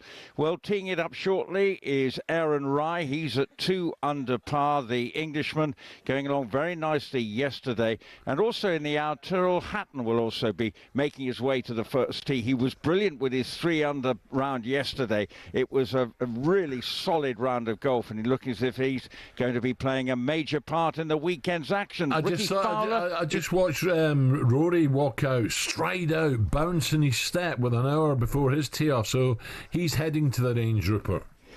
Yeah, heading, and Rory obviously at 1 under par, and he had to work. He's got to learn to find the fairways, because yesterday he only made 2, which I think puts him in.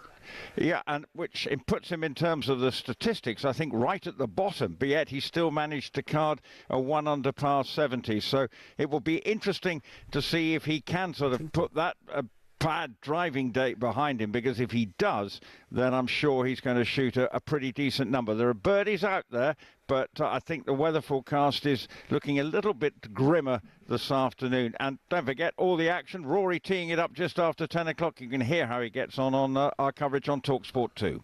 Rupert, tell me the truth now. What's on the agenda this morning or today? What are you doing? Why are you not out on the course?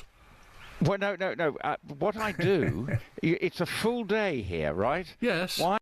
Because there's a rota for people to go out on the course, right, of commentators for our talkSPORT 2 coverage. Like who? So what I will be doing updates for the good people here, later on. With Seb will be doing it, and Gabby will be helping. And then I go and sit in the studio for talkSPORT 2's coverage, passing on my expert insight. So it's a full-on day. It's not like you, where you're bolting at 10 o'clock down to the Bollinger tent or whatever. Well, no, in your case, hobbling, limping, or demanding a cart. If I remember the diva request to get you round the venue in Italy, left the producers having to really look after you, make sure you've got the red carpet treatment to get around the course. I walk to places, so that's on the agenda for me, Alan, if that's all right. And you'll have your nice waterproofs on, will you? I'd Sue from Callaway phoned me up. I'd Liam from Tightlass who said, well, we were going to look after Rupert, but if he's sorted with FootJoy, then we don't need to. Well, it doesn't matter. You've mentioned them. That's fine. Thank you very much. I'll take that. Well done, Alan. Yes, well, no, my friends at FootJoy have ensured that I remain dry, my feet remain dry, and everything. So, but I'm pretty shallow, so I don't care who I get. Have they lent you a Rolex for 4 days as well?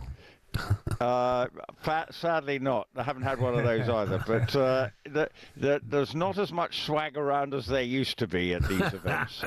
Rupert, one thing on a serious note, talking about the weather, Rory's got a chance. If he tees off in an hour and it doesn't get too bad to this afternoon, then he's got to try and take a bit of advantage. I'm not saying he should be leading after day 2, but he should be maybe a little bit closer. Well, yes, but three back is nothing. What with 54 holes to play, if he shoots a 68, then he's going to be right in the mix going into the weekend and sort of playing himself into the tournament, because he has to deal with all the extra hoopla around here about him being Northern Ireland's favourite son and the weight of expectation. So I think getting yesterday's round out of the system. But what is frustrating for all and sundry is these 6-hour rounds, and it is something that needs to be looked at. They've got to find a way of, I know we have bad weather and the times that it gets but it's just the length of times and the sort of waiting to take the shot, and they need to do something about it, not just here but other events, and actually start punishing the players who may be the worst, and actually make it have an impact. It's all talk at the moment. They've actually got to make players think, well, if I don't speed up, I'm going to be docked shots or something. And that's something they've got to look at. But 6 hours is far too long. And you know, these are the world's best. You know, they should be able to get round in a pretty quick time. But, you know, maybe 5 hours. 4 hours 40 is what is the technical for a 3-ball.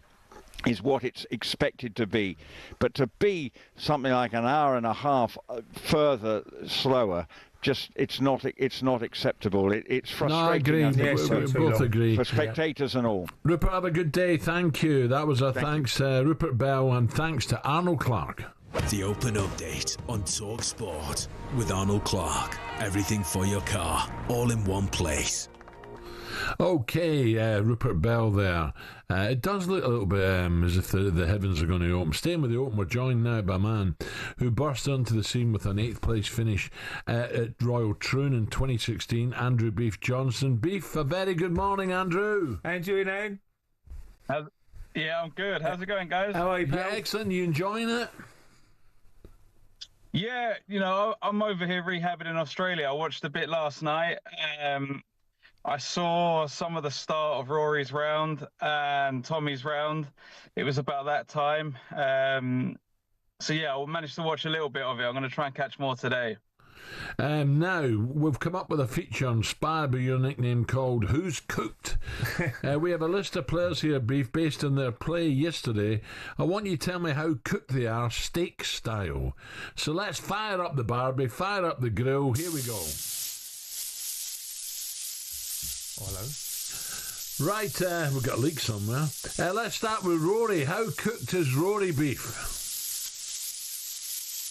Oh, I mean, if you're looking for the perfect steak, I would say probably slightly undercooked. I mean, right in the mix. You just maybe got to put it back in the pan for another couple of minutes, but he's right there. 1 hour to tee off, and it looks as if the weather's going to be kind to him rather than later on. Ray? Right, I've got one here for you. And Scotty Scheffler. Was he 3 under? It's got to be a fillet, isn't he? Perfect. It's perfect. Medium rare. It's perfect. Sirloin on the bone. It's great. Sorted, seasoned so well. He's prime position. Well, our next slice of beef is getting on a bit now, you know, so we've got to be tender with it. Is Lee Westwood. I've called him the Jersey cow for this one. The ex-dairy, the old cow.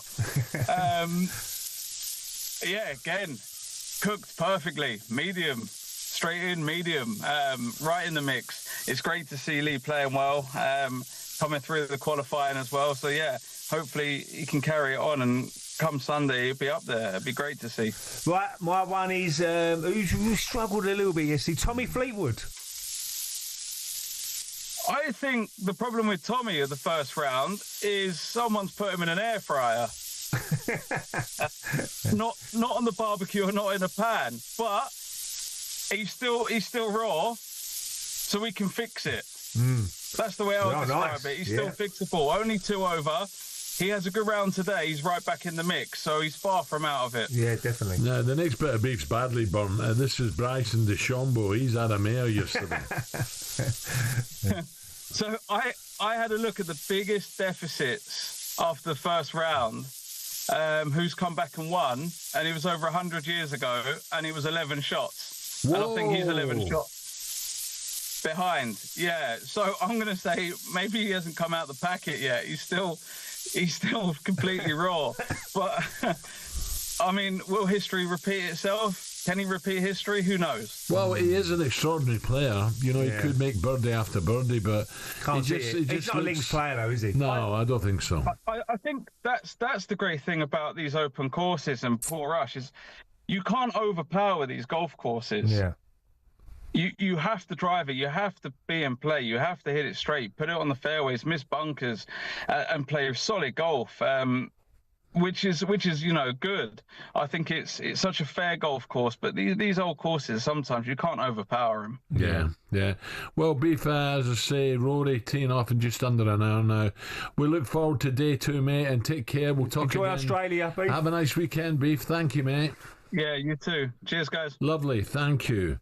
There you go. Yeah, I mean, you say he's out of it. I mean, this Jambo, no chance. Look, you can shoot 4 under. Unless he has an unbelievable I don't know what the start. cut will be. We should have asked Rupert. What's it going to be, about 2 plus 2 plus 3, probably? It's normally around that, isn't it? The cut. It's usually 10 shots, isn't it? So if someone goes round, say one of the leaders gets 4 under, there'll be 8 under. But it depends on the conditions. It might get worse Some a of the little bit punters, the later. way they're wrapped up. It's cold out there. And talking of cold, Ray, a bit of viral drama surfaced at a recent Coldplay concert. Oh. Have you seen this? Have you come across it, Ray? Well, I saw it this morning. An awkward moment happened when a well-known tech CEO and HR chief were caught on a love cam. Well, both have separate partners. Oh, no. We don't know if it's what it looked like, but social media has been making its observations. 03717 223344. You can give us a call this morning or drop us a message on 81089. When have you been caught out by your partner? Not necessarily like that. Share your story. Oh, where's he if going? you dare. Hey? He's done a quick runner, isn't he? Coldplay are back at Wembley this summer, and we'll get a huge VIP prize up for grabs. So one lucky listener. Are you a Coldplay fan? Oh, Ray? Brilliant. He's so energetic. I thought they were he's lively. I wasn't sure. I thought it was a bit superb. I thought it was a bit liven up a bit, but then I watched them in concert and they were brilliant. Fantastic. They were brilliant. We're giving a chance to win 6 tickets. Now this is a great prize, by the way. We're giving you a chance to win 6 tickets in a private box for Union Mates. It's August 22, okay, 22nd of August. Full hospitality. Plus we're chucking in, wait for it, not bad. 10 grand. Oh. 10 grand spending money completely tax-free. Oh. What about that? Lovely. Here's how to enter. 18 plus, UK excluding Northern Ireland. For a chance to win, text the word WIN, W-I-N, to 83338 by the 4th of August. At 11 p.m, you're in the draw. Text costs £2 plus 1 standard network rate message. You must have the bill payer's permission or post your name and number to Oasis Prize Draw. P.O. Box 3190. That's P.O. Box 3190, Colchester, CO2 8GP, to arrive by 5 p.m. on the 7th of August. This is a talkSPORT limited promotion run on talkSPORT Talk and Virgin Radio UK stations. Full T's and C's at talksport.com.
By the skin of their teeth, England are through to the semi-finals of the Women's Euros after beating Sweden in a dramatic penalty shootout. The Lionesses were chasing the Swedes for most of the game after they scored in the first 2 minutes and another goal before half-time. Serena Wiegman praised her subs for changing the narrative on the pitch. Sticking together, that shows so much resilience. And then also with changing the picture, bringing other players in, they, you know, like Michelle, Chloe, they bring some different things to the game, and Bet, of course, that really helped. That really helped the team. After 2-2 in normal time, the game saw 14 penalties, with 9 of them being missed or saved. Former Lioness Tash Dowie said it was a struggle to watch. The penalty shootout was ugly. It was probably one of the worst I've ever witnessed, but somehow he came through, you know. If you had probably asked me after this full 90 minutes extra time, did England deserve it? I'm not too sure, really, with regards to the quality, but the mentality that these girls have is phenomenal. England will now play Italy on Tuesday, and talkSPORT will keep you covered with that game. It's day 2 of the Open today. Rory McIlroy began at Royal Portrush by carding a 1-under par 70. The Northern Irishman got a rousing reception from his home crowd before ending the day 3 shots off the pace. He'll tee off today at 10 a.m. You can listen to that now over on talkSPORT 2. Saudi dealmakers are considering a world record bid for Vinicius Jr. Although the Real Madrid winger has publicly stated he wants to stay at the Bernabeu, it's thought the Saudi Pro League are willing to put $302 million on the table for the Brazilian. He's currently in talks to extend his contract with Real Madrid, which runs out in 2027, but nothing's been signed yet. And a crossover you'd never thought you'd see: Snoop Dogg and Luka Modric. The US rapper has joined the new AC Milan signing in becoming an investor and co-owner of Swansea City. For all the latest stories, head to talksport.com.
Five past 9, talkSPORT Breakfast with Arnold Clark. Build your own car deal online, all with a few clicks. They make buying your next car easy peasy. Ray Parlour alongside me, still to come between now and 10. Ahead of the first test match between the Aussies and the British and Irish Lions tomorrow morning. Live on talkSPORT, Wallabies legend Matt Gitto will join us to preview the game, and we'll continue to build up to our Supersonic Saturday, which of course includes the massive undisputed heavyweight title fight between Usyk and Dubois at Wembley, which of course is live on talkSPORT. But first, the Lionesses scraped through to the semi-finals of the Euros last night in dramatic fashion after coming from 2 down to edge past Sweden on penalties. This is how it sounded on talkSPORT. Beatles or ABBA, the winner takes it all. Yeah, of course. That's the ball for Blackstenius. She's raced into the area. She's clear on goal. It's 2!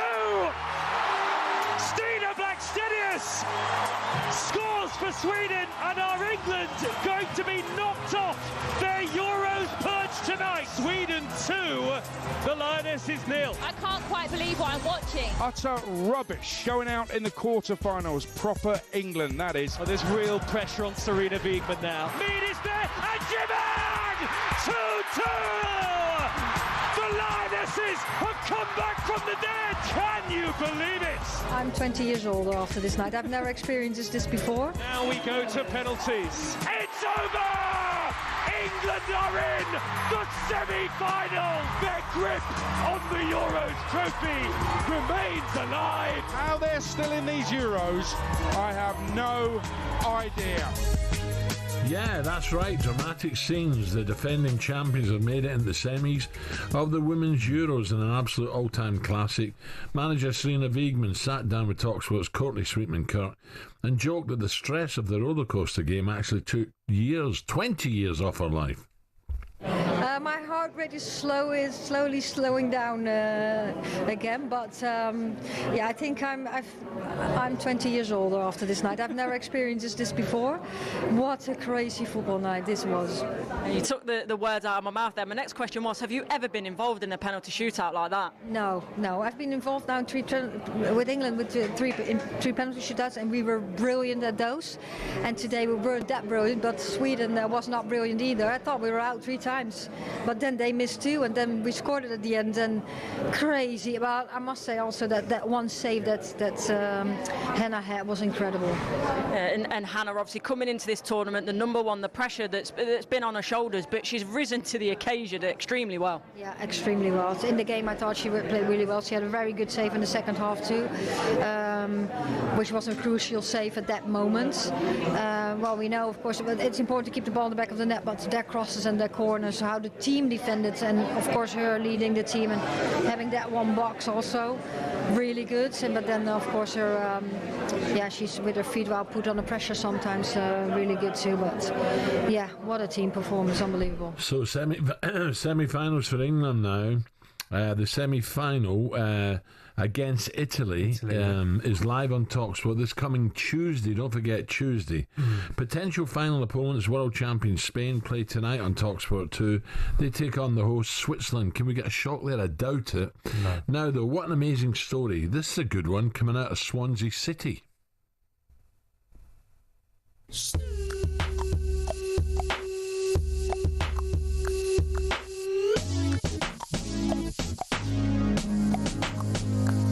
Swansea City fans must be pinching themselves.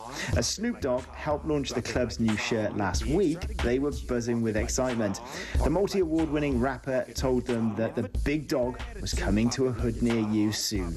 Well, yesterday the club revealed he's joined them as an investor. And Swansea City lead Cardiff by 3-0.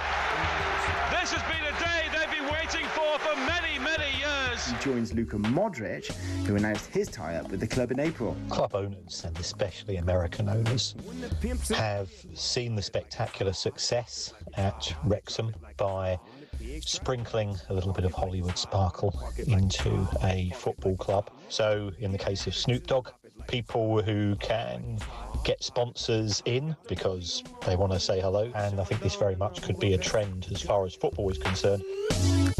Yeah, good luck to him. The voices there of talkSPORT Welsh football correspondent Lawrence Mora and football finance expert Kieran Maguire. Yeah, unbelievably, American rapper Snoop Dogg has joined Championship side Swansea as a co-owner and investor. After modelling the new kit last week, the Swans have announced the 53-year-old American star has followed Real Madrid and Croatia legend Luka Modric by joining the club's ownership group. I wonder why Modric. Tell you what, that's 2 good signings, isn't it, Modric? Oh, right. Oh. Yeah, what a career he's had. That attracts a lot of people into. Oh yeah, great player, Modric. Brilliant player. Yeah. To play it as long as he did at the top level, you are talking top level, is amazing. It's a fair due, by the way, to Ryan Reynolds, and Tom Brady as well. Birmingham. Yeah. So where's it going to end, Ray? Well, I think it's quite an attractive thing to get involved in, isn't it? It's quite exciting. Look at Wrexham. Who would have thought Wrexham, what they've done so far? It's exciting. There's a TV programme on it, and everything about it. The supporters must be absolutely over the moon what's happened to their club. And Birmingham, again, for me, they're sleeping giants, aren't they? They'll be looking at get back in that Premier League, which would be fantastic. They was in the Premier League when I played, Birmingham, so that's what they'll be aiming for. But a lot of clubs will be hoping for the same sort of luck, because it is a bit of luck. Because I'm sure before they went to Wrexham, they were trying to buy somewhere else, and it probably didn't happen. And look, Sheffield Wednesday, as we mentioned there, are they the next ones, Al? Yeah. Maybe they look at that's a massive club as well, isn't it? Massive club. So they're having their hard times. Barry Hearn in it, Brent. He's got a bit Brentwood, doesn't he? Yeah, Brentwood. Should we get into Shenfield Rose? Should we get a little football team? Should we get a team, Shenfield Rose? Oh, that's a good idea, Al. We're getting through the leagues. But I tell you what, though, the pyramid of football, it goes down so far, doesn't it? There's clubs, and there's loads of clubs. All the mini, as I just mentioned there, Billericay's got a great setup over there. I've been over there a few times, and it's very competitive, though. I mean, if you go watch the games over there, they're competitive and good players, and they're right down the ladder. So it's a dream sometimes for clubs who get that. As I said before, it is a bit of luck at times, and if they can shoot up the league and get the right players in and get the right investment in, get the razzmatazz, and it's all about social media as well. Look at Snoop Dogg. How many followers will he have? Millions and millions, and it gets Swansea out there. Just under 90 million, I believe. Is it? Wow, it just shows you then. That is a big tool, Al, to have. 90 million followers. Right, you need a bit of help here, don't you, on your passport? Ray's ran out of I've had a Western Super. Pages in his passport. There's no more pages left to stamp.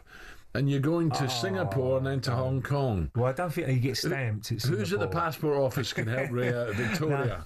I think it'll be over there at 10 o'clock. I think they only stamp it in Europe, didn't they? Now I don't know. I think Singapore will be okay, because you have to write a little electronic one out, didn't you? You have to write it out on the plane. Yeah, remember they come around with the little slips? No, I can't remember last time you had about 10 bottles of beer. That's rubbish. But not beer, bubbly. But yeah, no. Do you know what, Al? You just don't realise, do you? How quickly. Well, you got to keep an eye on your passports now, because all the laws are changing. Your dates. Keep a look in your dates. I must admit, 2017, I've got my new passport. So 2027 it runs out, but because you travel quite a lot, and especially when you get visas for say Nigeria or something like that, they take the whole page up, don't they? They put the so I've had a bit of a nightmare, and I was meaning to get it done when I come back from Portugal, but so you're going to Singapore Sunday? Yes. Gig in the garden Saturday. Fall asleep on the plane. Let's see if I make it. Is it a long day Saturday? Oh wow! I'm getting a little bit nervous about my Sunday. You sleep all the way to Singapore. No, what you got to do, Al, you've got to try and time it right, the sleep. No, because when you land, there's no such thing as jet lag. When you land, it's 7:30 in the morning. Good, going to breakfast. Yeah, but if you haven't been asleep I can't sleep all the way, then it's. Of course you can. You get your mind right. But it's 20 past 11 in the morning. I fancy a bit of breakfast and I'm going to have a sleep. No, you've got to have 6 hours up on the plane and 6 hours sleep. That's what you got to do. Have a little box fizz. Yeah, of course. You always got to have a little livener in the morning. Right, speaking to the Wallabies legend Matt Gitto next, and we'll get another update from Portrush on day 2 of the Open Championship. 9:15.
Nearly 2 years ago, the controversy surrounded, was it a low blow, wasn't it a low blow?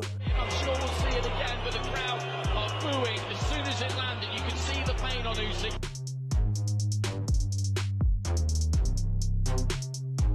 This is what I want, and now we're getting it. The big show, and yeah, gonna put it right. Gets Dubois going, and now Dubois coming back.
18 minutes past 9 o'clock this Friday morning at Ray Parlour alongside me. Passport office, come on, we need some help. Day 2 of the 153rd Open at Royal Portrush is underway, so it's time to get an update thanks to Arnold Clark. The Open Update on talkSPORT with Arnold Clark. Get the UK's best used car deals, guaranteed. And Rupert's tips tracker 5 under par now. He's having a hell of a run. He's doing really well. Delighted. Did you back him, Rupert? He's in the 2-1 favourite now. You know exactly that he's actually 1 over par and has absolutely no chance of winning. That's very unfair of you, Alan, to highlight my incompetence when it comes to tipping. But there you go. I'm sure he'll bounce back today and will be right in the mix later on. But I will tell you the real scores that are going on, apart from that fictional one that you've just come up with, because Mark Leishman was unhappy with how long took yesterday to play his round of golf, but he went first out today. Good player. And he was runner-up in the 2010 years ago in St Andrews when he lost out in a playoff to Zach Johnson. Well, he's 4 under through 10 holes of his round to get to 2 under par. First out. And so moving up the leaderboard, Christian Bezuidenhout, who was one of the 5 overnight leaders, dropped a shot at the first, not unusual there, but got a birdie at the second, which is not unusual today. And he's got back to 4 under. Rasmus Højgaard, the talented young Dane, of course, with his brother Nikolai, both could be in the Ryder Cup team. He's picked up a birdie to get to 3 under par, having got a birdie at that second hole. Plenty of birdies out there. Weather does look to be deteriorating. Of course, Tyrrell Hatton will be going out in a half an hour, and Rory McIlroy on the practice range at the moment will be teeing it up just after 10 o'clock, trying to get to the leaders who, as I say, are at 4 under par, and you can hear how he gets on over on talkSPORT 2. Rupert, what about Tyrrell Hatton? Because we know his game is strong. Has he just got to try and keep a bit of composure? Well, I did. When I was allowed out yesterday, Alan, I spent 6 hours following Tyrrell Hatton, okay? And I have to say it was an absolute joy watching him play yesterday, because he barely made a mistake throughout his round, dropped 1 shot at the, I think it was the 11th, which is a very difficult hole, so that's possibly not a surprise, but he immediately bounced back with a birdie, 3 under par, had some wonderful par-saving putts as well, so he looked to be under control. There was only a couple of times where we got a bit of Hatton-type histrionics, but nothing like we occasionally see, so it was a very composed-looking Tyrrell Hatton, and I really do think he has a chance to make a big impact this weekend if he continues in the vein of form that he was yesterday. So fingers crossed for Tyrrell Hatton. There's a couple of oldies are doing well here. Sergio's just missed a good birdie opportunity, and he's in there. And Ricky Fowler 2 under with a birdie putt as well.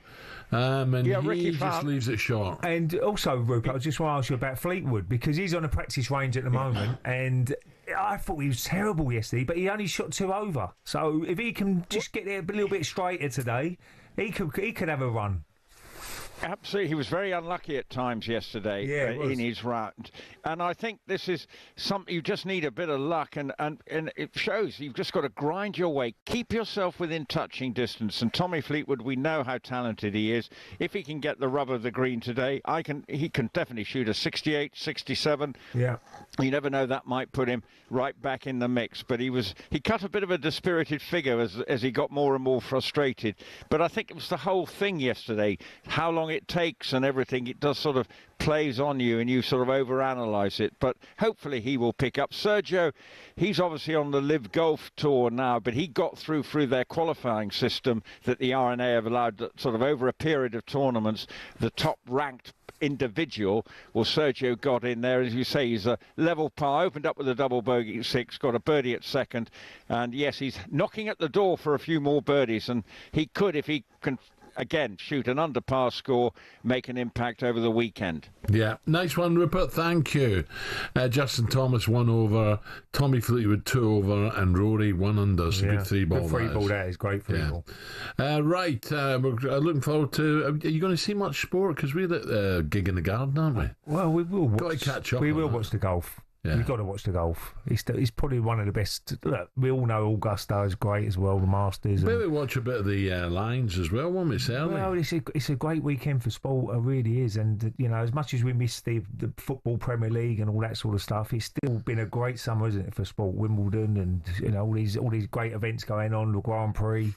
So, yeah, we'll definitely be watching the golf somewhere along the line. Well, Chris Evans, he said, just pop in the house and watch it. Yeah, he's got a telly. I'm sure he's got a few tellies, though. Oh. So it might be like a bookmakers, where we can walk in and there's tellies everywhere. We've got the Lions tour over there, we've got the golf over there, and we can watch everything. Yeah, and a lot of the guys later on are heading down to Wembley for the big fight. Oh, yeah, of course they are. We watch that as well on TV. Will we be going at that sort of time? My head might have hit the pillow, but I know, exactly, yeah. And what sort of time is that be on? That'd be about 10 o'clock, is it? Yeah, I think so. The main event. But you're hoping to head to Heathrow on Sunday? Yeah, Sunday morning now. I'll be going to Heathrow. That's a great trip. I'm looking forward to. This just happened, isn't it? I'm looking forward to watching Arsenal as well. I mean, train. I can go obviously to the training, watch them train, and obviously Milan game is on the Wednesday, so I'll be watching that one. And then obviously they've got Newcastle, and then they fly to Hong Kong and to the Spurs game. Where's the training ground? Right next to Raffles Hotel. Hopefully, it might be on a cricket. We might be in a cricket club. Could be. Oh, we never know. No, I'm sure they've got all the top facilities out there. That's one thing they always do really well, Arsenal. When they go on tour, even back in my day, we used to go Austria. They really go in and see where we're going to stay. They look at all the pitches, make sure they've got all the facilities they need to have a good pre-season, or they wouldn't go. Simple as that. Yeah. So they make sure of that before they say yes to anything, and that is so important. That you got the pitches are great and everything's going what they need, gym stuff, all that sort of stuff as well, which is very important pre-season. Yeah, I'm sure lots of clubs do that. And will you be trying out some of the new sponsors stuff for the Arsenal? I know you're not allowed to say. Oh yeah, there's a couple of good announcements for new sponsors. So I'm sure people will be seeing it over the next week. But you know, it's a very attractive time for football, and all the clubs at the top, Liverpool, you know, Spurs now be getting new sponsors. There's new sponsors every year at clubs, and that's very important because that's the things that will bring in the financial side of it, and that's where it makes you buy better players and have a chance of winning their trophies. Right, it's time to get an update on the Qatar Airways Lions Tour and a partnership with our friends at Tenamen. Qatar Airways Lions Tour Roundup on talkSPORT with coverage sponsored by Tenamen. Use our online product selector tool to find your best defensive lineup for Down Under. Find out more at tenamen.co.uk. So the first test is finally here as Andy Farrell's Lions take on Joe Schmidt's Australia. Here's the Lions assistant coach, Ireland legend, great player, Johnny Sexton, speaking to talkSPORT's Alfie Reynolds yesterday. In terms of the match day 23, it's only Marrow and Tyg Furlong with Lions experience with an actual crowd in. I know a number of the boys played in South Africa. You made your debut here. Have you been able to impart any wisdom onto the lads in terms of what to expect in regards to the occasion?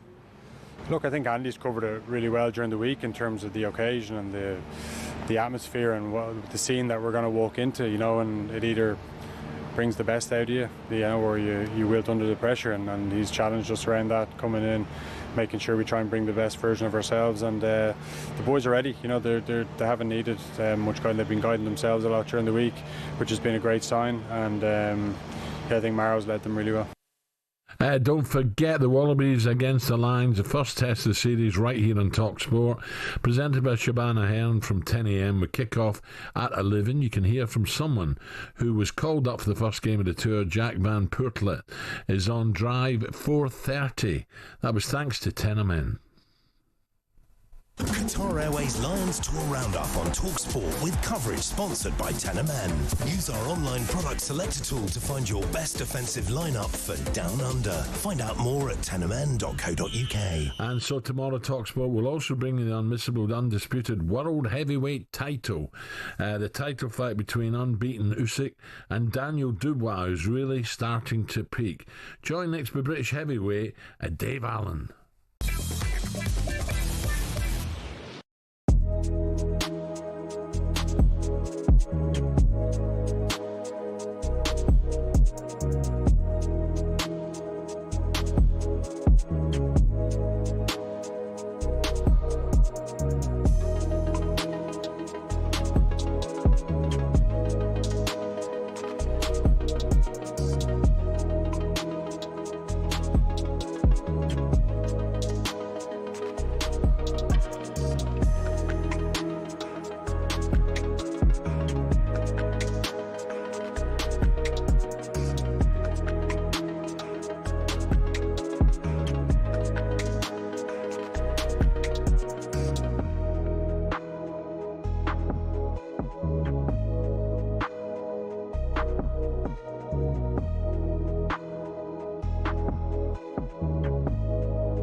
Of their teeth, England are through to the semi-finals of the Women's Euros after beating Sweden in a dramatic penalty shootout. The Lionesses were chasing the Swedes for most of the game after they scored in the first 2 minutes and another goal before half-time. Serena Wiegman praised her subs for changing the narrative on the pitch. We're changing the picture, bringing other players in. They, like Michelle, Chloe, they bring some different things to the game.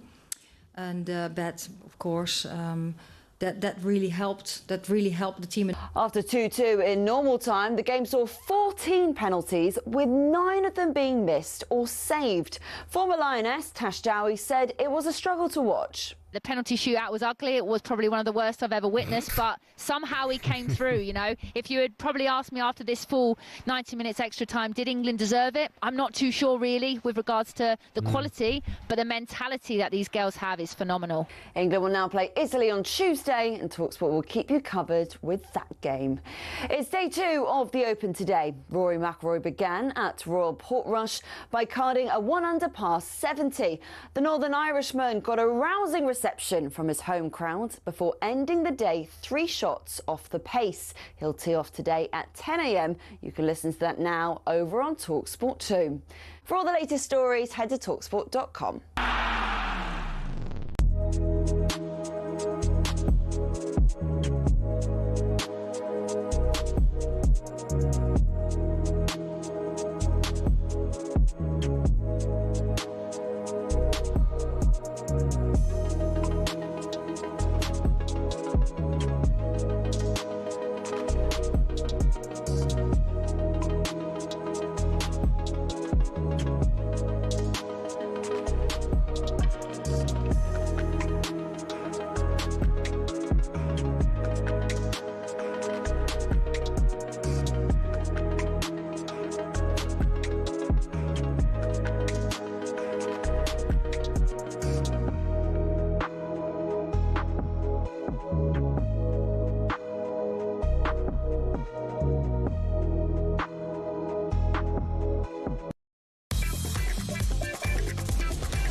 9:33 talkSPORT breakfast with Arnold Clark. Get the UK's best shoes, car deals guaranteed. Ray Parlour. Or Singapore Sling Parlour, if he gets there. If I get there, that's the big question. Has the passport office been on yet? No. No?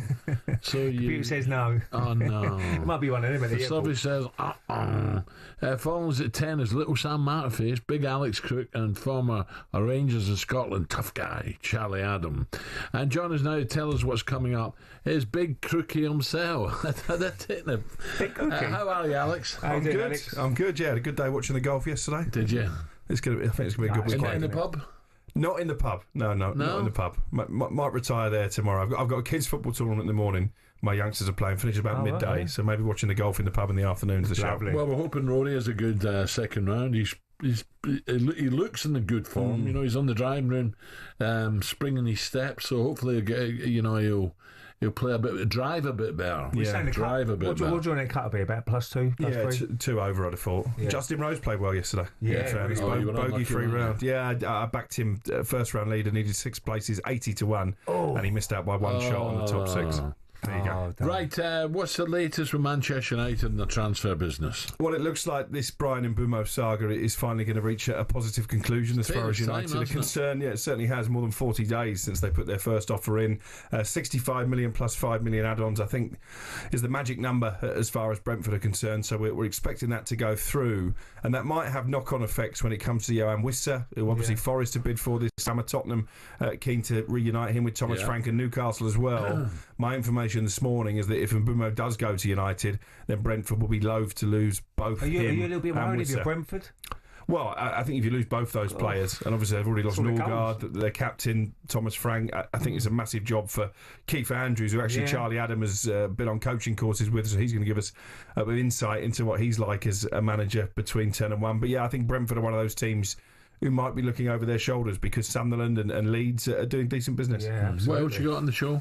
We're going to be reacting to last night, the Lionesses, and probably the worst penalty shootout we've ever seen. Did they have blindfolds on or something? I mean, it was incredible. It was so bad, it was comical, but obviously they've got the job done. I think they'll beat Italy in the semi, so I think England are heading for another final. But if they play like they did in that first half, I mean, Spain. I was going to say, are we heading for a sort of repeat of the men's Euros where they limp into a final and get turned over by Spain? It doesn't matter how you get there, but, maybe they just have a game of their lives in the final and beat Spain. Who knows? How do you see the boxing going? I'm not a big boxing fan, to be fair, but I'm told from people who know more than me that maybe Dubois is going to get it done. Are you on board with that? If he gets him early, the longer the fight goes, it's Usyk all day long. But if he can get him in the first 3-4 rounds, then he can hurt him. There's no doubt about it. It's a great weekend of sport. Lions tour. The Lions. Obviously the golf we've mentioned, the boxing. It's going to be great. Yeah, and the Singapore slings. Oh, do you like them? How many did you have? Oh, don't say. And he got a record in the and you might have a bit in the raffles. A bit of Happy Valley, Hong Kong. Well, the guy went to Alan. Well, why don't you pop out and have a bit of lunch? I'll get the bill. He didn't realise he was going to have 57 Singapore slings between them. He came out and nearly fainted, the guy, when he saw the bill.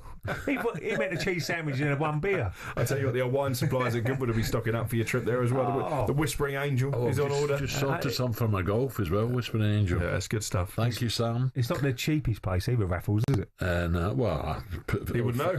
Fast Eddie was paying, wasn't he? It's his birthday this weekend. Right, Cookie, have a good show. I will do. Have a good weekend. This Saturday, the undisputed heavyweight title on the line as Usyk takes on Dubois. So let's take a closer look ahead to the fight now with DAZN. Big fight preview on talkSPORT with DAZN. Watch Usyk versus Dubois on the 19th of July, live only on DAZN. Buy now at dazn.com/boxing. Fury's wobbling. Usyk's caught him. Dubois landed a peach of a right hand. With boxing, I prepare for this fight.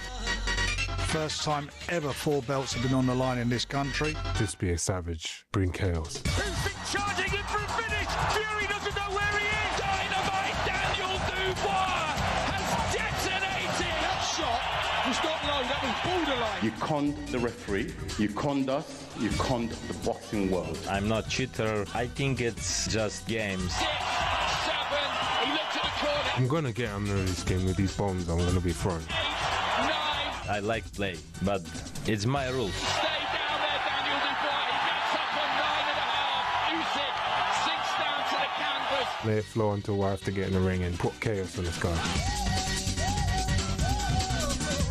So, the heavyweight champion of the world, Alexander Usyk, against the very own British challenger, Daniel Dubois, live on talkSPORT on Saturday. John is right here in the studio to look ahead to his heavyweight boxer, Dave the White Rhino Allen. Dave, a very good morning. Morning, Dave. Good morning, how are you both? Very good, Dave, and this should be, well, I'm looking forward to it. First of all, let me ask you, please, do you think it was a low blow in the first fight from Dubois? This has been the question that's been asked 1,000 times. I thought it was an illegal shot. Illegal? Or, yeah, and I thought if the referee started counting, Usyk would have got up anyway and just continued. Yeah. Even if he was in some discomfort, but I thought it was an illegal blow, and I thought if the referee started counting, he got back up and won the fight anyway. Yeah. So this is going to be tough for Daniel, although Daniel's a different animal now. He's more aggressive, isn't he? Yeah, since the first fight, he's on a great run. He beat Miller, Hrgovic. That culminated in beating Anthony Joshua. He knocked Joshua out. So Dubois the real deal. He's improved. He's older. He's a bit more. I think he's got it all a bit more together. So I think all the pressure really is on Usyk. Usyk's undefeated. He's one of the best heavyweights, one of the best fighters of all time. So I think Daniel can go in there and the pressure's off, and I think he's got a chance. Yeah. Is it early? He's got it in early. I think he has to do it early. Yeah, I think he has to. Yeah. Usyk's got that tactically. He's so good, isn't he? Yeah, he's a master boxer. I went over to Ukraine to spar him. Did you? Yeah, it weren't my favourite experience. I got beaten really? quite a lot. It was a. What is his strength, Usyk? It's not. Like I say, is he clever? Yeah, he's not strong. No, you look at him. Yeah, he doesn't necessarily hit very hard. He's not even that big. He doesn't really do anything great, but he's just. Do you know what it is? He's fit. He's so fit. He's really physically fit. They're all the good ones are fit, but he's like, he's non-stop. Yeah, he's non-stop. It's horrible. Tony Bellew said that, didn't he? He said he's never had so many punches hit him.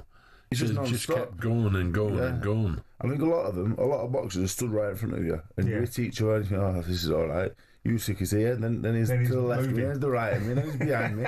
It was horrible. I thought I was surrounded. What about yourself then? What's next for you? I was just thinking, they're all talking about Fury and AJ and stuff like that. You'd have a crack at one of them, wouldn't you, give them the chance? I mean, I would love to. I think, I don't see myself on their level, on these two guys, Usyk, Dubois, Fury, Joshua. I think, I'm pretty honest about where I'm at. I think these guys are superstars. These are world-class heavyweights. I don't particularly see myself as that, but these guys are coming back off long layoffs, off retirements, and looking for opponents. Of course, I'll box me. I would love to. Yeah. Dave, you've sparred both of these, haven't you? Yeah. Usyk and Dubois. Yeah. Talk me through. Different experiences. I sparred Daniel when he was 18. Oh, wow. It was Rob McCracken who was running the Great Britain team at the time. I was up there sparring. So we've got an 18-year-old boy here.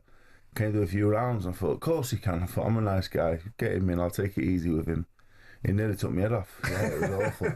He was 18? He was 18, and I thought I'd been a nice guy. I said, bring him in. Of course I'll look after him. Help him. I was surviving to get through to the end. He nearly took my head off. Wow. From that day on, I knew it was going to be good. Usyk, I went to spar in Ukraine for the Chisora fight. I was there for 2 weeks. And that weren't easy either. No, that weren't easy. I tell you, he's a nice guy. Joseph Parker, we've spoke to Joseph a few times in here. Lovely guy. Too nice to be a boxer, almost. No, I'm not sure about that. He can still fight. I seen him yesterday. There was talks of me and him possibly fighting. But he's again looking at Usyk, Dubois. He's looking at the biggest fights. So, but it was nice for me to be mentioned with someone, with someone like that. He's one of the best heavyweights of the last 10 years. Dave, he keeps mentioning him. Who's Moses? Oh yeah. What's he going to be like? Yeah, I think he's the best up and coming heavyweight at the minute. Maybe the best up and coming prospect in world boxing at any weight. There's a kid called Leo Atang from York. He's only 18. He had his debut on the Jack Catchell show. He's another heavyweight coming through. He's another one that's got world championship. What's his name? Leo Atang. Atang. He has world championship potential. But with Moses Atama, he's got to fight Dylan White August 16th. So won't be easy. We'll find out a lot more August 16th, definitely. But he's flattened everyone he's taken on, hasn't he? Yeah, I think he looks the real deal. But when he flattens somebody with some real experience with who's been there, like a Dylan White, if he beats Dylan White in the same fashion he's been beating everyone else, I will get as excited as you are. Yeah. Crikey. Are you going to the fight? Are you going to be ringside? I'm commentating Saturday. Yeah. For talkSPORT, so that'll be nice. I've never been to Wembley before. Yesterday was my first time. Couldn't believe how big it was. Yeah. I was a football fan in the late 90s, early 2000s. Yeah. So obviously, you played at Wembley a few times, wouldn't you? Yeah, absolutely. Well, we played at Millennium Stadium because they built a new stadium. I played in the last ever game at Wembley, the old stadium. What was it like playing there? Nerve-wracking. Unbelievable. Yeah. Was you more nervous playing there than anywhere else? Yeah. There's because you're playing for your country as well. Yeah. There's more at stake. I know you're playing, and it's a bigger game when you play at Wembley. If you know what I mean. Yeah. You're playing either a final of a cup final, or you're playing for your country. So there's always a little bit more pressure. But it's some stadium, innit? I was terrified. I was there yesterday. I was terrified just looking out, thinking these poor boys are all going to go out and fight there. Dave, growing up? I was a United fan. I wasn't really a fan of yourself. No. I was a huge United fan. Was you? Yeah, from like so 99 was a good 98 season. 98 till about 2006. I was the biggest United fan ever. Yeah. Top team then. Oh, brilliant. By the way. Did you not play football when you were young? Yeah, we all played football when we was young, but at what level? I was a very, very good Sunday League striker. A Sunday League guy? I used to bang 80 in a season. Did you? The under 12s, 13s, 14s. Yeah. Well, that's Did you have any trials or anything? No. I was very, very average, yeah. Very average. Dave's going to stay with us for another 15 minutes. We'll find out what might be next for him. As well, a YouTuber, Jake Paul and Joshua could really fight, eh? But that was a look ahead to Usyk Dubois with DAZN. Don't miss the heavyweight rematch between them both for all the belts and undisputed glory. That's Usyk against Dubois. This Saturday, July 19, live only in DAZN. Buy now at DAZN.com/boxing.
Nearly 2 years ago, the controversy surrounded, was it a low blow, wasn't it a low blow?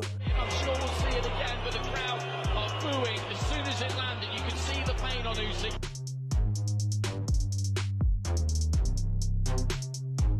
This is what I want, and now we're getting it. It's a big show, and we're going to put it right. Gets Dubois going, and now Dubois coming back.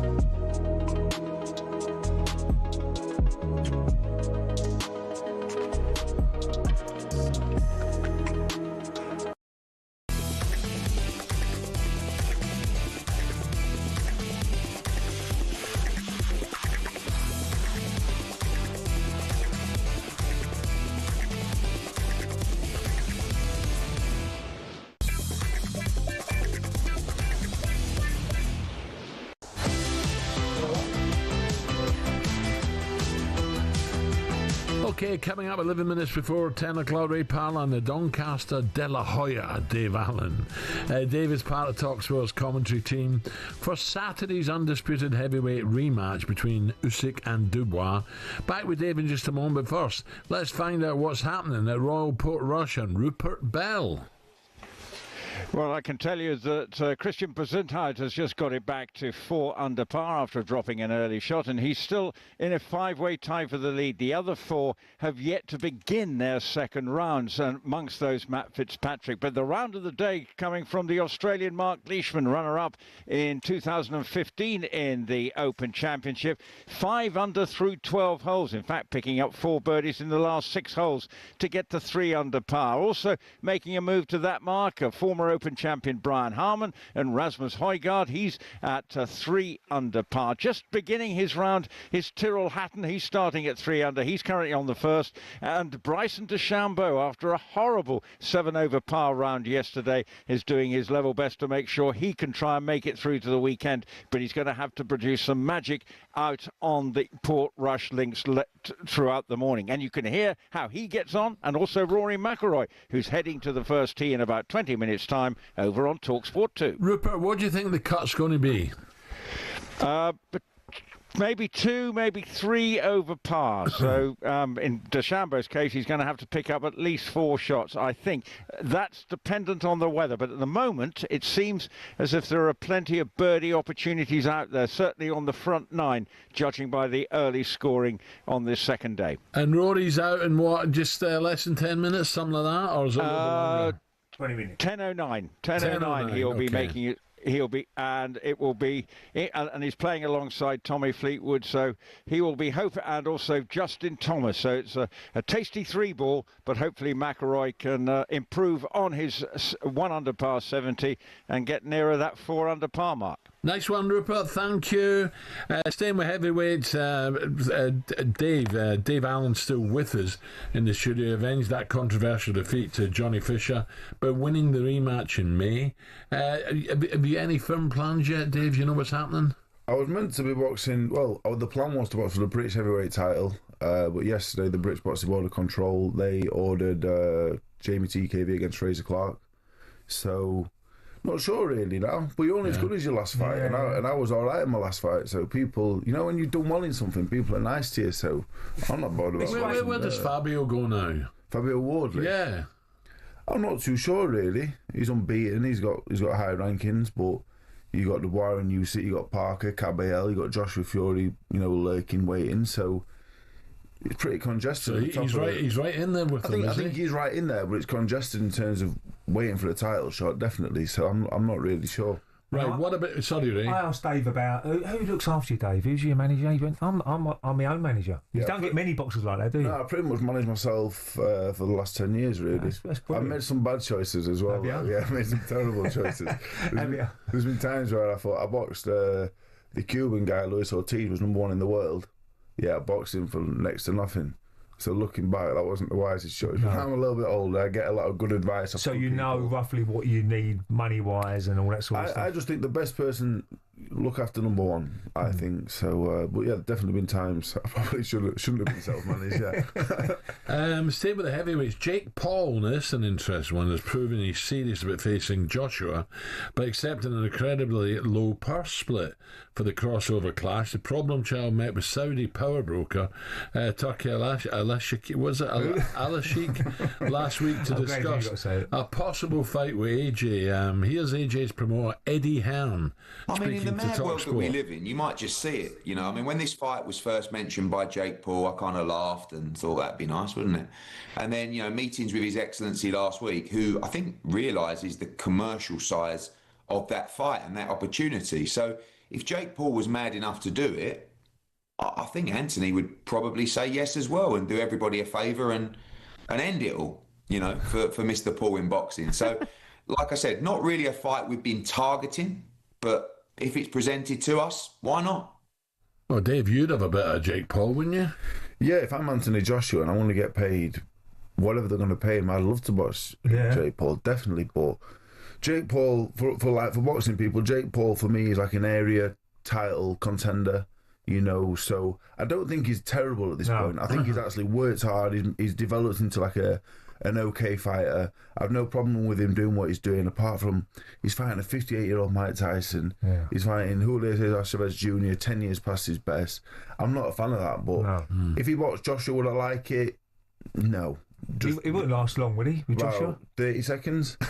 I wouldn't like it, but I certainly watch it, though. I would certainly watch it and enjoy it, yeah. But these YouTubers, everyone's after them now. Television companies, radio companies, everyone. Yeah, I think there's like the Misfits boxing that's happening, and like Jake Paul. I think it's good. I think it brings great eyes to boxing. Jake Paul's doing great things. There was a show, Kate Taylor Serrano 3. Oh, I've not seen that yet. Great platform for the boxer who was on the card. The same for the fighters that was on Jake Paul's undercard. But in terms of Jake Paul, the boxer, he's doing okay, but I wouldn't want to see him box Anthony Joshua. I would, but I wouldn't. I tell you one fight I did like was Eubank Ben. I enjoyed that as a fight. Yeah, it was a cracking fight. It was a brilliant fight. I think before the fight, for me, I'm not a fan of like all these weight restrictions. It's a very dangerous game we're in. Eubank doing 160 is hard enough.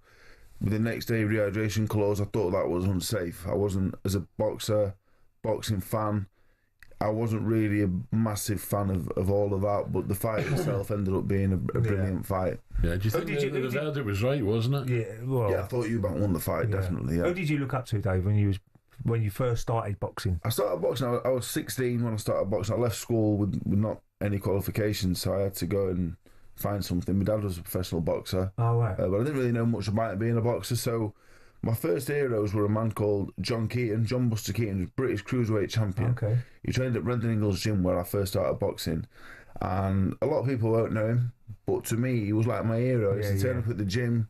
I'd be there when he could be there, so I could train with him. There was Junior Witter in the gym who was world champion. Kell Brook at the time was British champion, but this man John Keaton took me under his wing, really, made me feel a bit special and stuff like that. Would help me out. So him, I guess, more so on the biggest stage. I was never really a Mayweather fan. I wasn't a Mayweather fan or Pacquiao, really. I like John Murray from Manchester. He was my first hero that I didn't know. But Lennox Lewis? Not really, no. I thought he was a great fighter, mate. No, I thought he was a brilliant fighter, but for me, I looked up to the boxers that, like, the ones that I knew, really, the ones that put their arm around me and really helped me. Helped me out personally and stuff. It's all right being a great fighter, but these people were great people that really helped me as well. Yeah, brilliant. We'll look forward to the big fight at Wembley. It's going to be great when you see that place packed. Yeah, I'm really looking forward to it. I think I'm nervous. I'm nervous for him. I get nervous for the people. I'm really bad for it. When I was at the press conference, I looked out, and my first thought was, these poor people got to walk out here and have a scrap. Yeah. Horrible, yeah. Well, he was at Tottenham Stadium recently as well, wasn't he? That's a great stadium as well for an event. It's brilliant. That is some stadium for an event, definitely. Dave, good luck to you, pal. Thank you very much for joining us in the studio. Thanks to Dave Allen for joining us, part of the boxing coverage for Supersonic Saturday. Up next, Sam Matterface, Alec Crook and Charlie Adam. But we'll leave you with this to get you in the mood for all the sport coming your way across the talkSPORT network tomorrow. Have a great weekend. I'll see you next Wednesday. Thank you.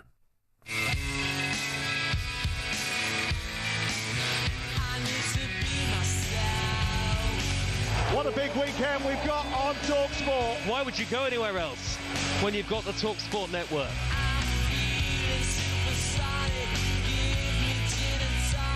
The Lions with some momentum. Mario Itoje has a go.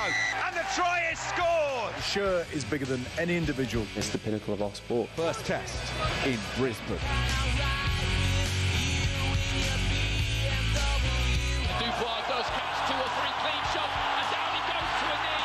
Right at the end of the round. We got conduct of that. VAR, if you can have it in football, bring it in boxing. This is my chance to, write my name in stone. This is legacy building fights. Limbs everywhere, beer going everywhere. Pinchit with dart number 2. World champion, Luke Littler. This could go in. This could go in. In it goes. Now that really was superb. Such a massive tournament, this. The biggest of the golfing calendar for me. There's nothing like the Open Championship. As you'd expect, we're the place to be. Belting weekend, just a bit.